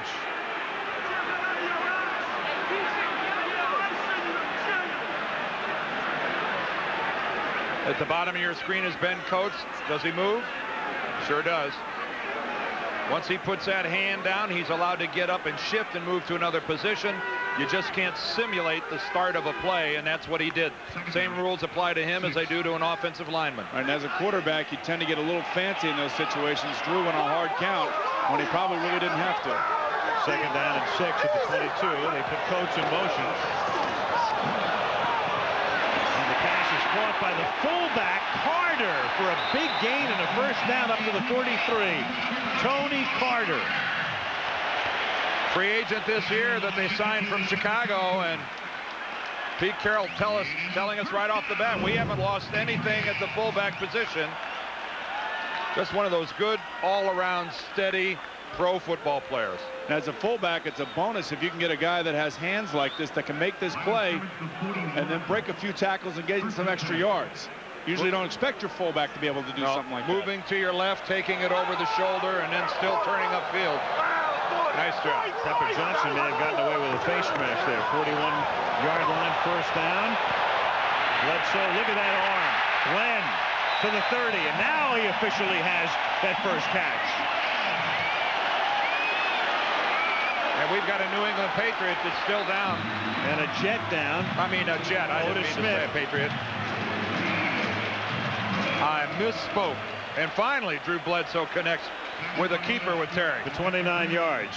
So there's a safety back in the secondary for the New York Jets, Victor Green, that will get a chance to hit anything that comes across the middle. And you can see right here, he gets there, and I mean, he throws his body around and he catches his own player. Terry Glenn does a really nice job of avoiding the lick directly. He does a wonderful job of throwing on the air brakes, and Otis Smith takes that hit right in the sternum. Injury timeout, 5:02 left in the 3rd. Nice job done by a receiver. Here's Terry Glenn, who's running off. Otis Smith comes across the middle, concentrates on the football, knowing that Victor Green is coming like a human missile, and he makes a miss. What a terrific job of Terry Glenn concentrating on that football. Smith is out, and Ray Mickens comes in at the corner, and Bledsoe on first down from the 30 throws, and is caught by Jefferson. And that's a first down at the 16-yard line. Sean Jefferson makes his first catch of the night.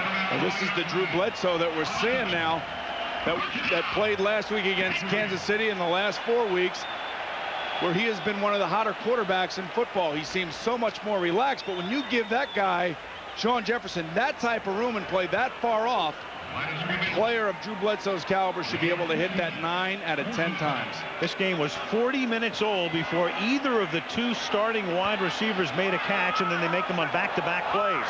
Glenn and Jefferson. First and 10 at the 17-yard line. To the ground again. Edwards threads his way to about the 14. You know, I would think, Dan, that one of the reasons those guys really didn't get involved early on is because the Patriots probably felt like they had such a mismatch on the offensive line versus the Jets defensive line that they wanted to just be stone-headed and just keep pounding that in there. First of all, I think that's a valid point. I just don't know how you just don't go deep all the time. Now, when I say all the time, you know, once a quarter when you got weapons like the Patriots have. Terry Glenn catches a deep ball as well as anybody in this game. 2nd and 8. Bledsoe on a roll, juggled, caught by Tony Carter. Short gain. It'll be 3rd down and about 6 on a drive that started, remember, all the way back at the 4-yard line.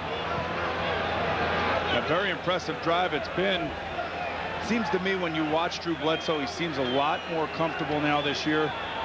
He loves that guy, Ernie Zampese. He sure does, and he's sitting in the pocket. He's delivering the ball. He's not rushing his throws. And a lot of his throws seem to be extremely catchable, meaning soft. 3rd down 6 from the 13-yard line. Whistle.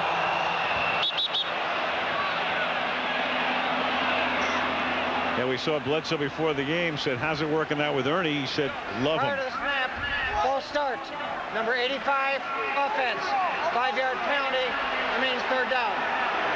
Pete screaming because he went in motion.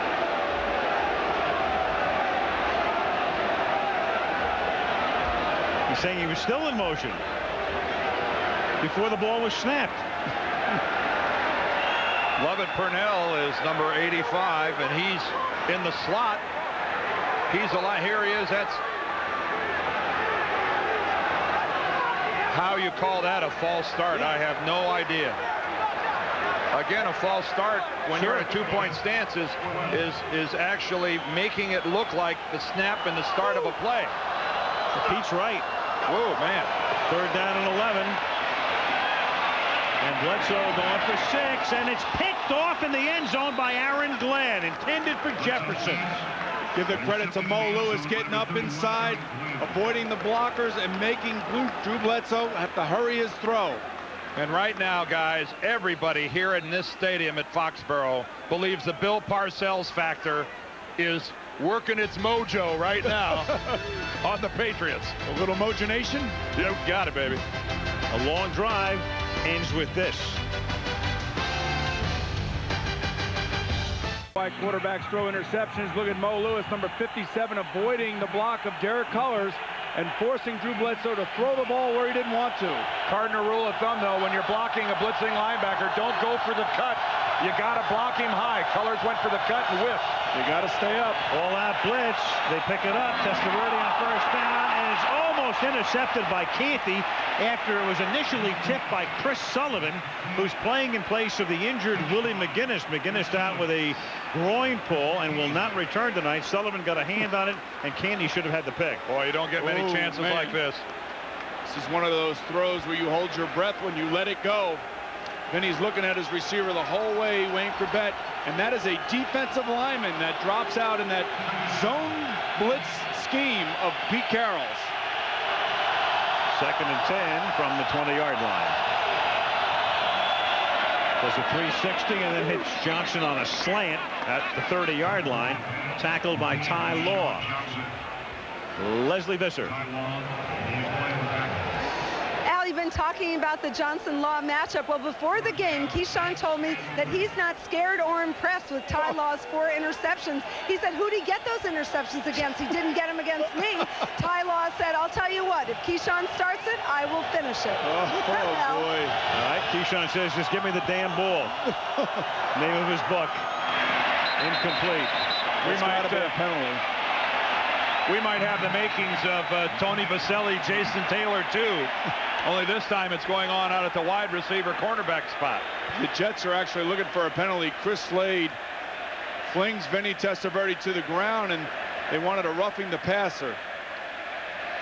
See, the ball's gone. Can't do that. No. That's a penalty, even though it doesn't look rough. He's still not supposed to be able to do that. Now, Slade was 2 steps away when that ball was thrown. He got away with that. But Boomer, there was no flag, so it really wasn't a penalty. Oh, okay. Now there's a whole bunch of flags out there. Well, Law's helping him get the grass out of his face mask. I think Keyshawn's paranoid. Prior to the snap, false start, number 70, offense. 5-yard penalty, replay first down. Matt O'Dwyer, the right guard. Guy Bill Parcells telling us yesterday, people just know how to push his buttons. He's an excitable lad. Oh, he's a tough guy now. When he got there at the New York Jets, I nicknamed him Meat, because he was like the pitcher in Bull Durham, I guess, that was throwing the ball 100 miles an hour and just had no idea where it was going. But once he figured it out, he settled down. Keyshawn sets up inside Corbett now on 2nd down and 15 with Brady in motion. And a toss back to Martin, and he gets taken down in the backfield by Chris Canty. Well, Chris Canty kind of inherited that cornerback position by default. Jimmy Hitchcock was there last year. They traded him to Minnesota. They thought that Steve Israel was going to be the guy that was going to start at corner. Canty, their #1 draft choice a year ago, moves into that spot and has been playing awfully well. Now Israel in the nickel. 3rd down, 15 from the 25-yard line.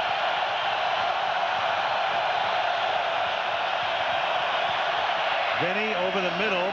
It is juggled. There's a flag thrown. Corbett makes the catch, comes close to getting a 1st down. Chris Carter made the tackle. And you're going to get a holding, I think, on Ty Law versus Keyshawn Johnson. And this is a battle, and we talked about it early on, that this is the battle that could win the game for the New York Jets if Keyshawn can play above Ty Law. Automatic 1st down. Which is a good thing on 3rd and very long. Ooh, 3rd and 15. Yeah.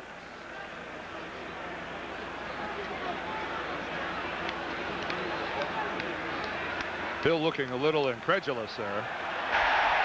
Holding, number 24, defense. During the pass, it's a 5-yard penalty, automatic 1st down. So you don't get the benefit of much in the way of yardage, but you get the 1st down is monstrous. You know, every week there are battles in the game in the NFL, and every week is going to be guys like this, the key matchups.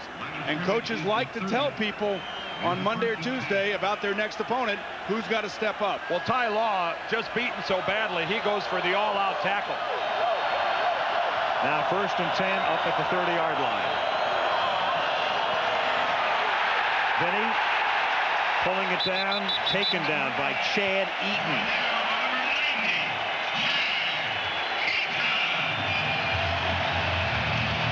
Chad Eaton, who at one time in his career was a New York Jet. Wasn't everybody? Sooner or later, we all went through there, I guess. Al, I think you and I are the only 2 guys that never played for the Jets. Right. I played for the Titans. That doesn't count. That was pre-boom. Right. Willie McGinnis, we talked about the strained groin, and he's done for the night. Chris Sullivan playing in his spot along the line. 2nd down, 15 from the 25-yard line. Vinny over the middle, and that is caught by Dedrick Ward. And Ward at the 42, that is a 1st down, and that will do it for the 3rd quarter. So the Jets move the chains. End of 3. It remains Patriots 14, Jets 10. And Monday Night Football resumes after this from our ABC stations. And we start the 4th quarter. Bill Belichick with his defensive unit gathered round. Southwest Airlines providing the aerial coverage. Great looking shot of Foxborough Stadium. Good game. Al Michaels, Dan Dierdorf, Boomer Esiason, Leslie Visser. The Jets down by 4. 1st and 10 at their own 42 as the 4th quarter starts. Vinny doing that 360, and then he hits the tight end Brady, who is upended at the 49-yard line. Take a look at the numbers now through the first 45 minutes of competition. Well, the one thing that's going to come out at you is that the Patriots have stepped it up in their passing game. Keep in mind, they had only 63 passing yards at halftime, so quite a burst there as they've gotten close to the Jets. But still, this is such a Bill Parcells effort on the part of the New York Jets. This is one tenacious football game they're playing today. Yardage just about even. Martin stopped after a short gain. 3rd down. You know, guys, the great thing, I think the reason we all love sports, you have 2 teams coming off diametrically opposite games. The Jets stunk last week. The Patriots were perfect last week. So the Patriots should rout them tonight, right? Instead, you've got this. And when you have a division game like this with all the emotions that go into a rivalry, you know, these are the things that happen. And then I give credit to Vinny Testaverde. I think he's playing very well tonight. He's poised, and he's putting the ball on the money. And then you factor in the huge personnel advantage that belongs to the Patriots. All those things say Patriots huge. Well, they're up by 4. 3rd down and 3. Vinny throws, and it is caught at the 46-yard line by Mr. First Down, Wayne Corbett. This guy is a 1st down machine. He's an amazing football player, guys, and the things that he can do for you in little scenes like that because of his size and his ability to get open and his understanding of the game gives you as a quarterback a real good feeling dropping back and looking for him. Teddy Bruschi is down on the ground for the Patriots. He reached for his toe to pull it back like he's having a cramp. That's the you hope that's what it is, but if your calf begins to knot up on you, you grab the toe of your shoe and you just pull that thing back. Well, the Jets are going to attempt to do something they haven't done in a long time. 31 consecutive road losses when they have trailed going into the fourth quarter. And that is the case here tonight. That's about 4 years worth of football there. Yeah, but you know, when did it take place? It's longer than that. The last time they won a road game trailing going into the fourth, October of 1990. 90 all the way back to 90 now. Wow. That was the old. That was. No, but what you're not really saying is the Ken O'Brien era. Is how far were you down? They were down 12-7, and they won 17-12 on a fumble recovery. Yeah, but all those other games, how far were you down? That's true. But I'm just, the point is, it's just, you know, it's not a be-all, end-all fact, but it's an interesting fact. First and 10. It's entertainment. First and 10 at the 46-yard line. A little dump off to Curtis Martin, who takes it to the 37-yard line, and that's a first down, or close to it. A reminder. Lives of Man, ABC Wednesday, right after Drew. You can admit to that, Al, if you want. What's that? What you just said. I think Boomer's saying it's okay for you to admit to it, but he wants no part of it. Second and 1 at the 37. Vinny again throwing as he's going backward, and Keith Byers gets banged out of bounds. That is a first down. Lawyer Malloy with a tackle. No, that time again, the Patriots brought the blitz, and Vinny stood right in the face of it and delivered the ball right where it was supposed to go, to the sure hands of Keith Byers. All 260 pounds of Keith Byers, who does the little toe tapper there on the sidelines, but Lawyer Malloy finding out this is a big guy. And no running back has ever caught more balls than that, but keep in mind, Keith spent a lot of his career playing tight end, or at least some of it. That's his first catch of the night at the 31-yard line. Martin. Yeah, there's some dispute as to the fact that, you know, Byers, as a running back, has caught more balls than any other running back, but how many of those were caught as a tight end? Keith's big enough to play offensive guard. You know, and the interesting thing tonight is that the second tight end for the New York Jets, Fred Baxter, one of their best special teams players, is out of the game. So they'll line up Keith in that wing spot. Now they got him split out wide with no backs in the backfield. A very difficult formation for defenses to cover. Second down and 9. They were successful out of this formation early in the game. And this one is pulled in at the 10. Keyshawn Johnson, who's 6'3" and looked like he was about 8'3" when he came down with it. This is what #1 draft choices are supposed to do, especially ones that like to talk a lot. He may talk, but he backs it up. He comes to play. And what a terrific catch this is, especially in the seams in the middle of the field, because you know you're going to get hit as soon as you catch the football. Well, he took a shot right in the small of the back that sends him over to the New York sideline, but he knew he was going to get it. That hit was no surprise to Keyshawn Johnson. It's first and 10. They can actually get a first down without getting a touchdown. Martin to the 5. Tackled by Canty and Lawyer Malloy. We saw Terry Glenn do it. Now we just saw Keyshawn Johnson do it. One of the most difficult things to do on a football field is to run into open space, concentrating on the football, and knowing that you're going to get drilled. And there aren't many people in this stadium right now that were expecting a scene like this, to be in the fourth quarter and watching the Jets threatening to take the lead on their hometown club. Second and 4 from just outside the 4. Martin. And he is not in, but I said they can get a first down without a touchdown, and he may have gotten it. He may have, Al. He's going to be awfully close. Yeah, 3rd and an inch or 1st and goal. You know what I don't think is so surprising, however, Dan, is that these people know the type of coach that man, Bill Parcells, is, and they know that he is capable of motivating his football team to at least a very high intensity level. Well, who is the real coach of the Jets? Is it Parcells or is it Pepper Johnson? Pepper Johnson. He had to run the last hour of practice on Friday when Bill left. It would appear to me that his team is responding to that latest example of button pushing by the tunic. Do you think Pepper Johnson say, Bill, don't worry about it, I got it this week? First down. For all I know, Pepper and Bill had it all worked out ahead of time. He might have. There's a method to the madness, isn't there? It's not the first time a coach has done that. No, it hasn't. No, it isn't. Well, Curtis Martin going into the end zone would be a delicious thing for both Curtis Martin and Bill Parcells. Delicious? Yes. I think they would find it scrumptious. Scrumptious. Delicious. And like eating vegetable stew for the Patriots. First and goal. Martin.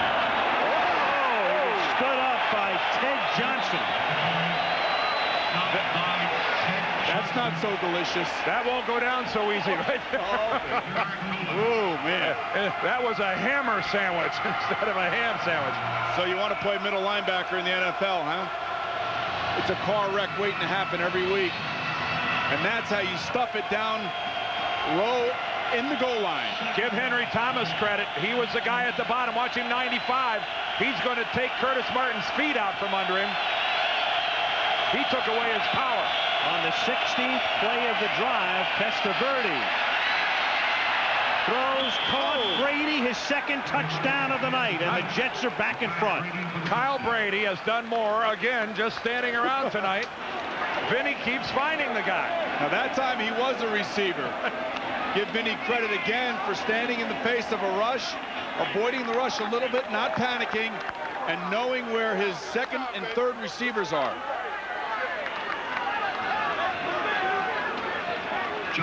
Brady's waving around, making himself visible.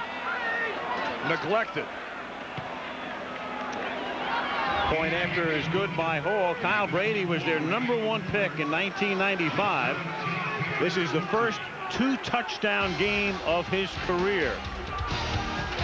At the most opportune time imaginable. 17-14 New York.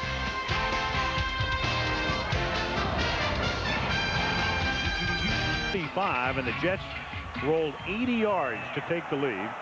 And now the kickoff by Hall, fielded at the 9. Derek Cullors after stumbling.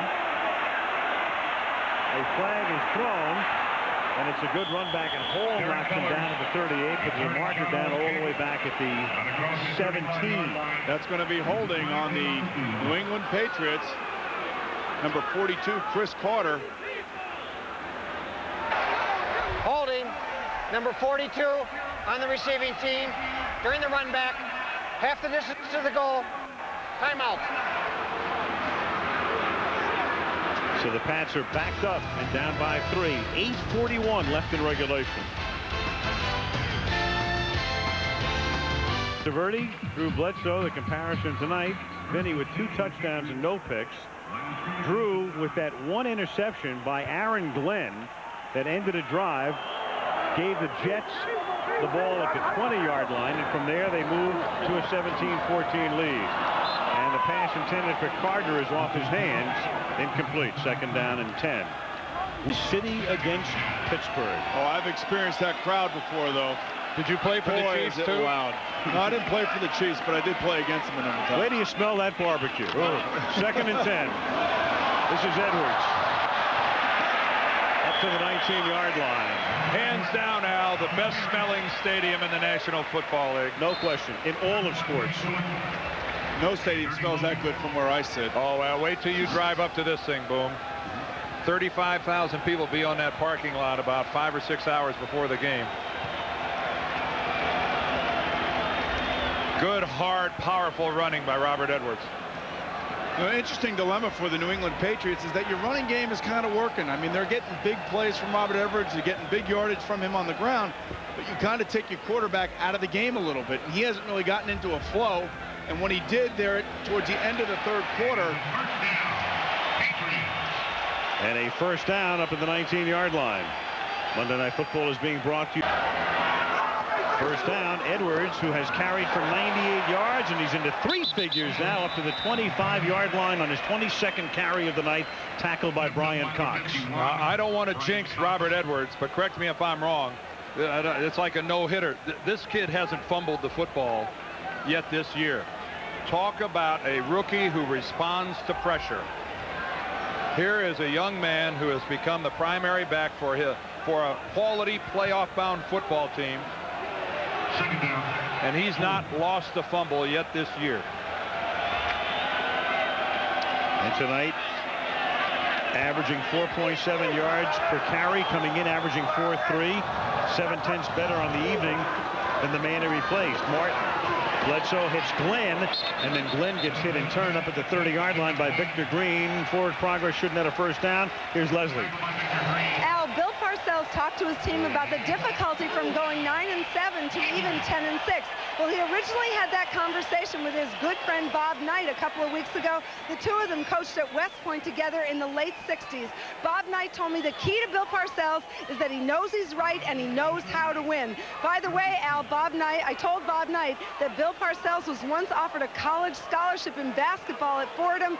Bob said they must have wanted a slow center with a big rear end. Al?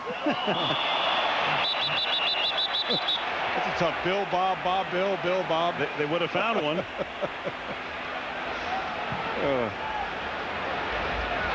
Billy Bob. False start prior to the snap. Number 11. 5-yard penalty. Remains first down. That must have been an interesting time at West Point, though. You think about it. Well, there's no way that those two guys with such similar personalities could be at any institution and not find each other. Well, the interesting, one of the reasons they remain good friends is one's in Indiana and the other's in New York. First and 15 from the 25-yard line. A little swing. Edwards makes the catch, and then Brian Cox makes the tackle. That's just a good play by everybody. Sensational catch by Edwards, and Brian Cox with a good open field tackle. You know, before I was talking about Drew Bledsoe not being able to get into his rhythm, and this is the problem that you have as a quarterback. All game long, you're handing the ball off, the game's close, you're keeping it close, and now at the end of the game, you have to try to find your rhythm as a football player and as a guy who hasn't been asked to do that much up to this point. Second down, 13, under 6 minutes to play. It's caught by Coates. Then with a stiff arm, then takes it out to the 34. It's going to set up a very important 3rd down and 6. Mo Lewis, who's had a very good game, makes the stop. Yeah, remember, Mo Lewis is the guy that gets the assist on that Glenn interception down in the end zone. It was Mo Lewis who was in the face of Drew Bledsoe, forcing the bad throw, and Ben Coates gets up a little gingerly. He's been limping off and on throughout the game. Mo Lewis, by the way, 8 tackles and 1 sack tonight. And a forced interception. A hurry to Drew Bledsoe where he jumped over Derek Cullors. And, you know, Mo Lewis is a 245, 250-pound linebacker running around out there at 4.5, 4.6 speed. Edwards out on 3rd down. Cullors is in. And it is incomplete, intended for Purnell, who was blanketed by Victor Green. Big play, because the Jets are going to get it back, and if they can pick up a couple of first downs on this next drive, they will eat up a good part of the time remaining. And things have gotten mighty quiet in Foxborough. In fact, incredibly, there are some people heading for the exit to beat the traffic. Oh, ye of little faith. Or of an early wake-up call. Tom Tupa to punt. Leon Johnson is back to receive it.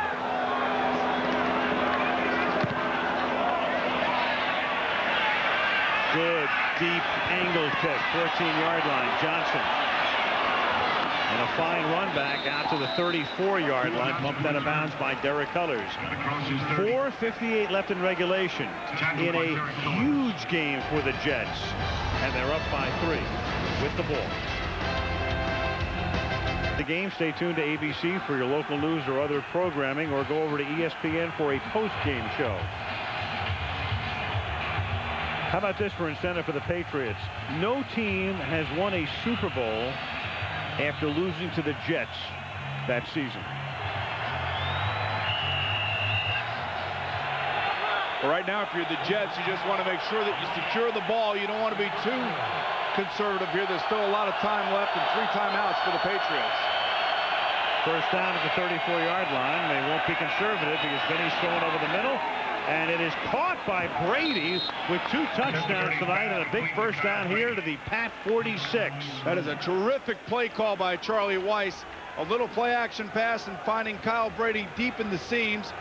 And big old Kyle Brady makes a nice catch going down, sliding.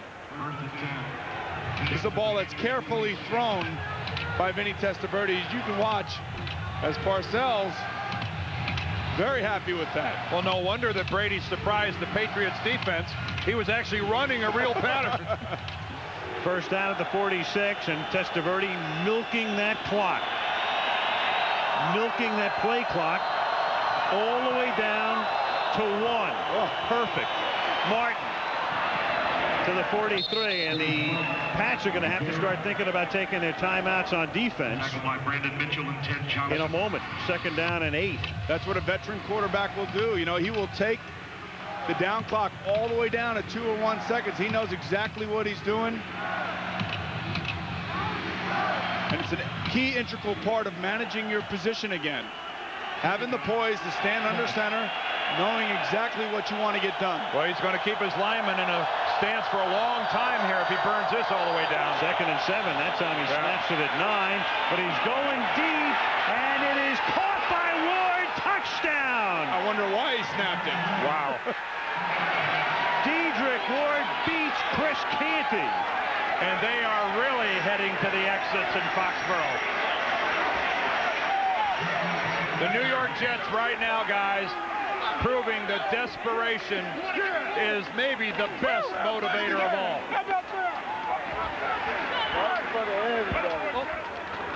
Dedrick Ward, the fastest of the New York Jets, shows it right there. Chris Canty, no shot at staying with Ward. John Hall for the point after. Ward's touchdown, the second of his career. He had one early last year against Buffalo. And so the New York Jets, with 3:29 left in regulation, have taken the lead over the Pats by 10.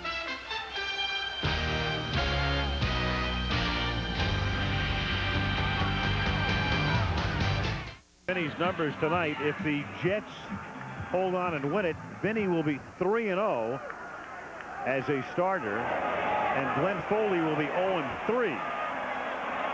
At the 7-yard line, this is Canty, who was beaten by Ward for that last touchdown. Running back to check and is tackled up at the 35-yard line. Tomorrow night, the start of a brand new... Here's Dedrick Ward, the fastest guy on the New York Jets. I think he caught Chris Canty by surprise. What a great call in a tough situation. And talking to Vinny this morning, he told me when he throws the ball to Dedrick Ward, he just hopes that he can get it out there far enough to let him run underneath it and make a play. Now the Pats, with all of their timeouts and a 2-minute warning. Bledsoe up to the 34. And guess who got that started? Brian Cox. And guess who got it finished? 57, Mo Lewis.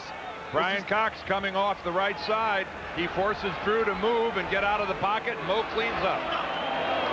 No huddle. Blitz. Bledsoe. Sacked. Jerome Henderson, who's been in on so very few plays, and Ernie will have to take a long drag on that lead right now. And right now, Bill Belichick is the guy that's pushing the right buttons defensively. You got to love this defensive set. He's got one defensive lineman and 3 linebackers. 2 of those linebackers are playing defensive line, and Mo Lewis and Brian Cox. On third down, it is Jefferson with a defensive back falling down, picking up the first down on the 3rd and 19. Victor Green made the hit. Aaron Glenn fell down on the play. Timeout, New England.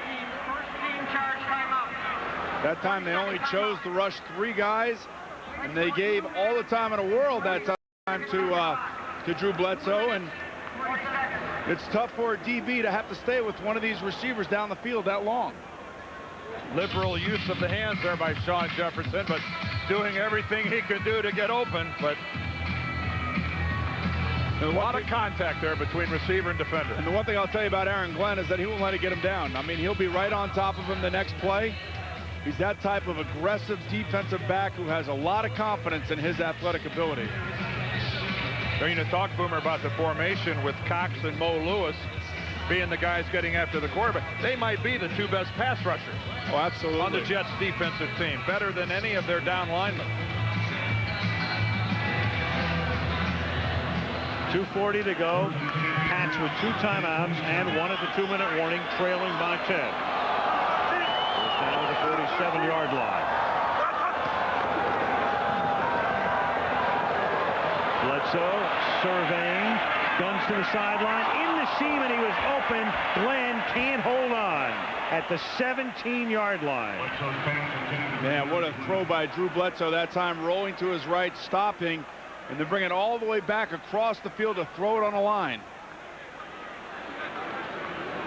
That time, Terry Glenn looks like he took a little bit of his concentration off of it. Oh. And that was a big-time throw there, guys. Sure was, dropping it right over Otis Smith. Ooh. I think the Jets took a real chance there. They're only rushing 3 guys. They got nowhere close to Bledsoe. He had a good 5 seconds to stand in the pocket. Only 2 guys in a down stance this time. And it is caught, juggled at the 40-yard line, never had control. Incomplete. Troy Brown never had it and grasps his knee or calf. Ray Mickens with the coverage on the play. And with Brisby already down and out for a month, this is the last thing on earth that Pete Carroll needs. As if this is any type of a serious injury to Troy Brown. Tony Simmons, their 2nd-round draft choice this year, has to come into the huddle. Well, you just admire a guy like Troy Brown as hard as he works. Let's take a look at it.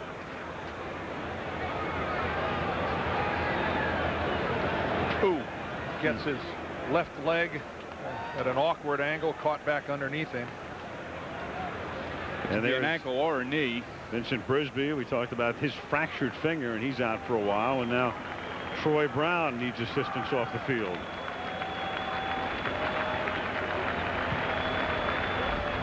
And Ben Coates has been hobbling throughout the game tonight with a twisted left ankle. And they've lost Willie McGinnis, at least for the rest of tonight's game, with a groin strain.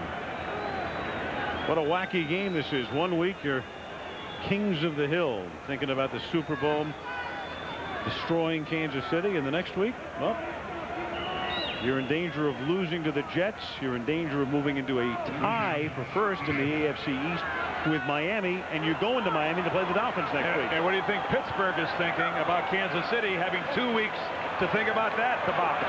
3rd and 10, going deep, and is bumping, but no flag as Sean Jefferson and Victor Green made contact. Incomplete. Might have been saying that ball was uncatchable. Yep. Off. There was clearly contact at the end of this play. Right here, Victor Green comes in and just whacks Jefferson in the chest. But if you notice, the ball doesn't even land anywhere in our frame. Well, this is it right here. It's 4th and 10. And the question is, if you're a defensive coordinator, do you want to blitz and make Bledsoe get rid of the ball quickly? And it looks like that's what Belichick's going to do. They show it. And he's forced to dump it off, and nobody's home, and they turn it over on downs. Marcus Coleman came in from the corner to lead the charge. Brian Cox can gentlemanly assist Bledsoe up from the turf right now because his Jets will be flying home minus some sort of disaster with a victory. It is why you got to love this game. From a personnel standpoint, the Jets just don't look like on paper they should be able to compete with the Patriots, especially on the road. Big Monday night game, and yet Bill Parcells got this team ready to play and play well. You know, Dan, we've been around a long time. We've been playing this game, you and I, for a number of years. Yep. You know how much emotion means to a football team.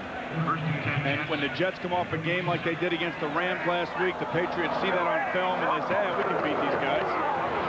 Here's Martin to the 50-yard line. New England has to take a timeout. They can take a timeout here, then one more than the 2-minute warning. Hope to stop them on downs and at least get the ball back. And collectively, when you go into a locker room and you try to figure out how your team is and are they in the frame of mind that they need to be in, what is the sense in the locker room? I talked to a few of the trainers and equipment men for the Jets, and I was asking, how's the locker room? And they all said to a man, it was nervous. It was uptight, and that's usually a good feeling, a good sign. The guys are into it. They know what they're about to experience, and means that they're ready to go. Well, we have Some of Boomer's faithful are down here chanting. Oh, yeah, right, okay. Yeah, they're all in green and white. They loved me when I was with the Jets. Yeah, hey, Boomer, what's up? Get out of here. Get out of town. Forget about it. I think they were looking for Bernie Jeffrey on. These are hockey fans. Second and 7. And look, they all got number 80 on. You don't see anybody wearing number 7. Timeout New England again. It's going to be 3rd down and 4. They can stop the clock, or the clock will stop at the 2-minute warning, and that'll be it. I'm not sure that Pete Carroll and the Patriots, Al, are going to want to see us when we come back here in November when they play Miami. Monday night has become a real disappointment for this Patriots football team. They gear up for these things, and this is the 2nd loss so far this year on Monday night. They lost to Denver in the opener last year. A Monday nighter against Denver, a Monday nighter here with Green Bay. It has been the Monday night travails of the New England Patriots. Oh, how about that guy? Vinny Testaverde is now going to be 35 in November, so I'm going to consider him a 35-year-old. Well, there are no kids anywhere in that page. Hey, just like that. It's experience, savvy, and it's being battle tested. Neil O'Donnell, I think, the youngest guy on there. 3rd down and 3 now from the 46-yard line. As we come down to the 2-minute warning. And Vinny looking for that first down. A flag is thrown. Keyshawn Johnson and Ty Law. I think Ty Law lined up off sides, I think, before the snap of the ball, and then at the end gave a push as well. And there's Keyshawn making nice with Ty Law. There are 2 fouls on the play. Offsides. Number 24 on the defense, lining up in the neutral zone.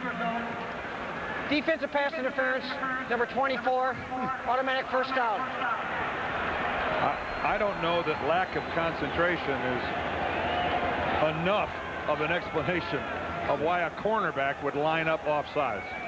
Yeah, that's just not paying attention. Let's see, here you are, right here. Here's Keyshawn coming over, making nice. I don't think Ty is very fond of this. This is, I think, Keyshawn's way of saying, hey, nice game. You know, I basically take a look at the scoreboard. You lost, buddy. You always want to stay on the right side of the law.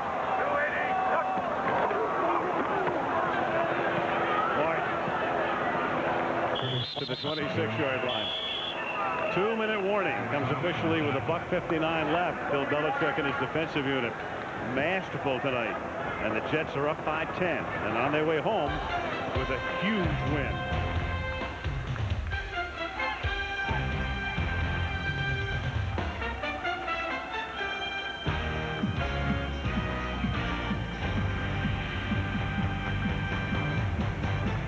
Talking, yes. Are you, Boomer, very proud to let you know he was in a game in which the Jets scored 2 field goals.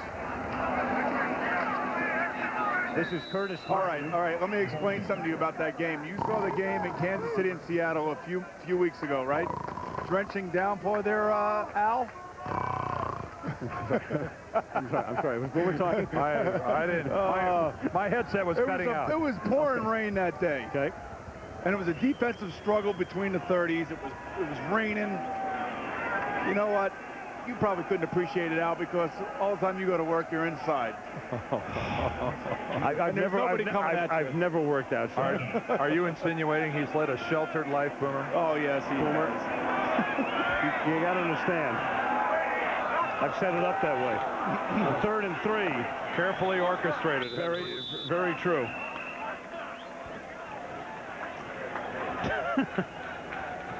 Leave Cheryl Esiason clearly in the stands tonight. Oh. Now, you're talking about how important this game was for the New York Jets. We got Atlanta, Kansas City, and Buffalo in the next 3. The great Ken Wolf producing, the outstanding Craig Janoff, super as always. Super Joey Chavo, our technical director. Ben Harvey. He's super too. You betcha. Our AP. Jaime Bravo, our AD. Ed McKenna, Claude Phipps, Hal Schmitz. Sights and sounds. Now they're the boys. The most super. They are super. They're working with no sleep.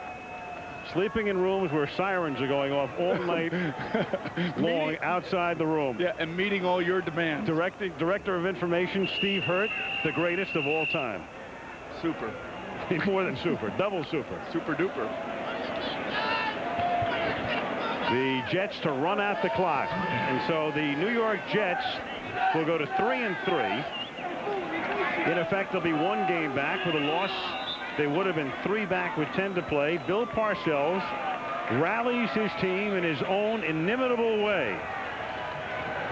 He was pretty quiet last week, all things considered.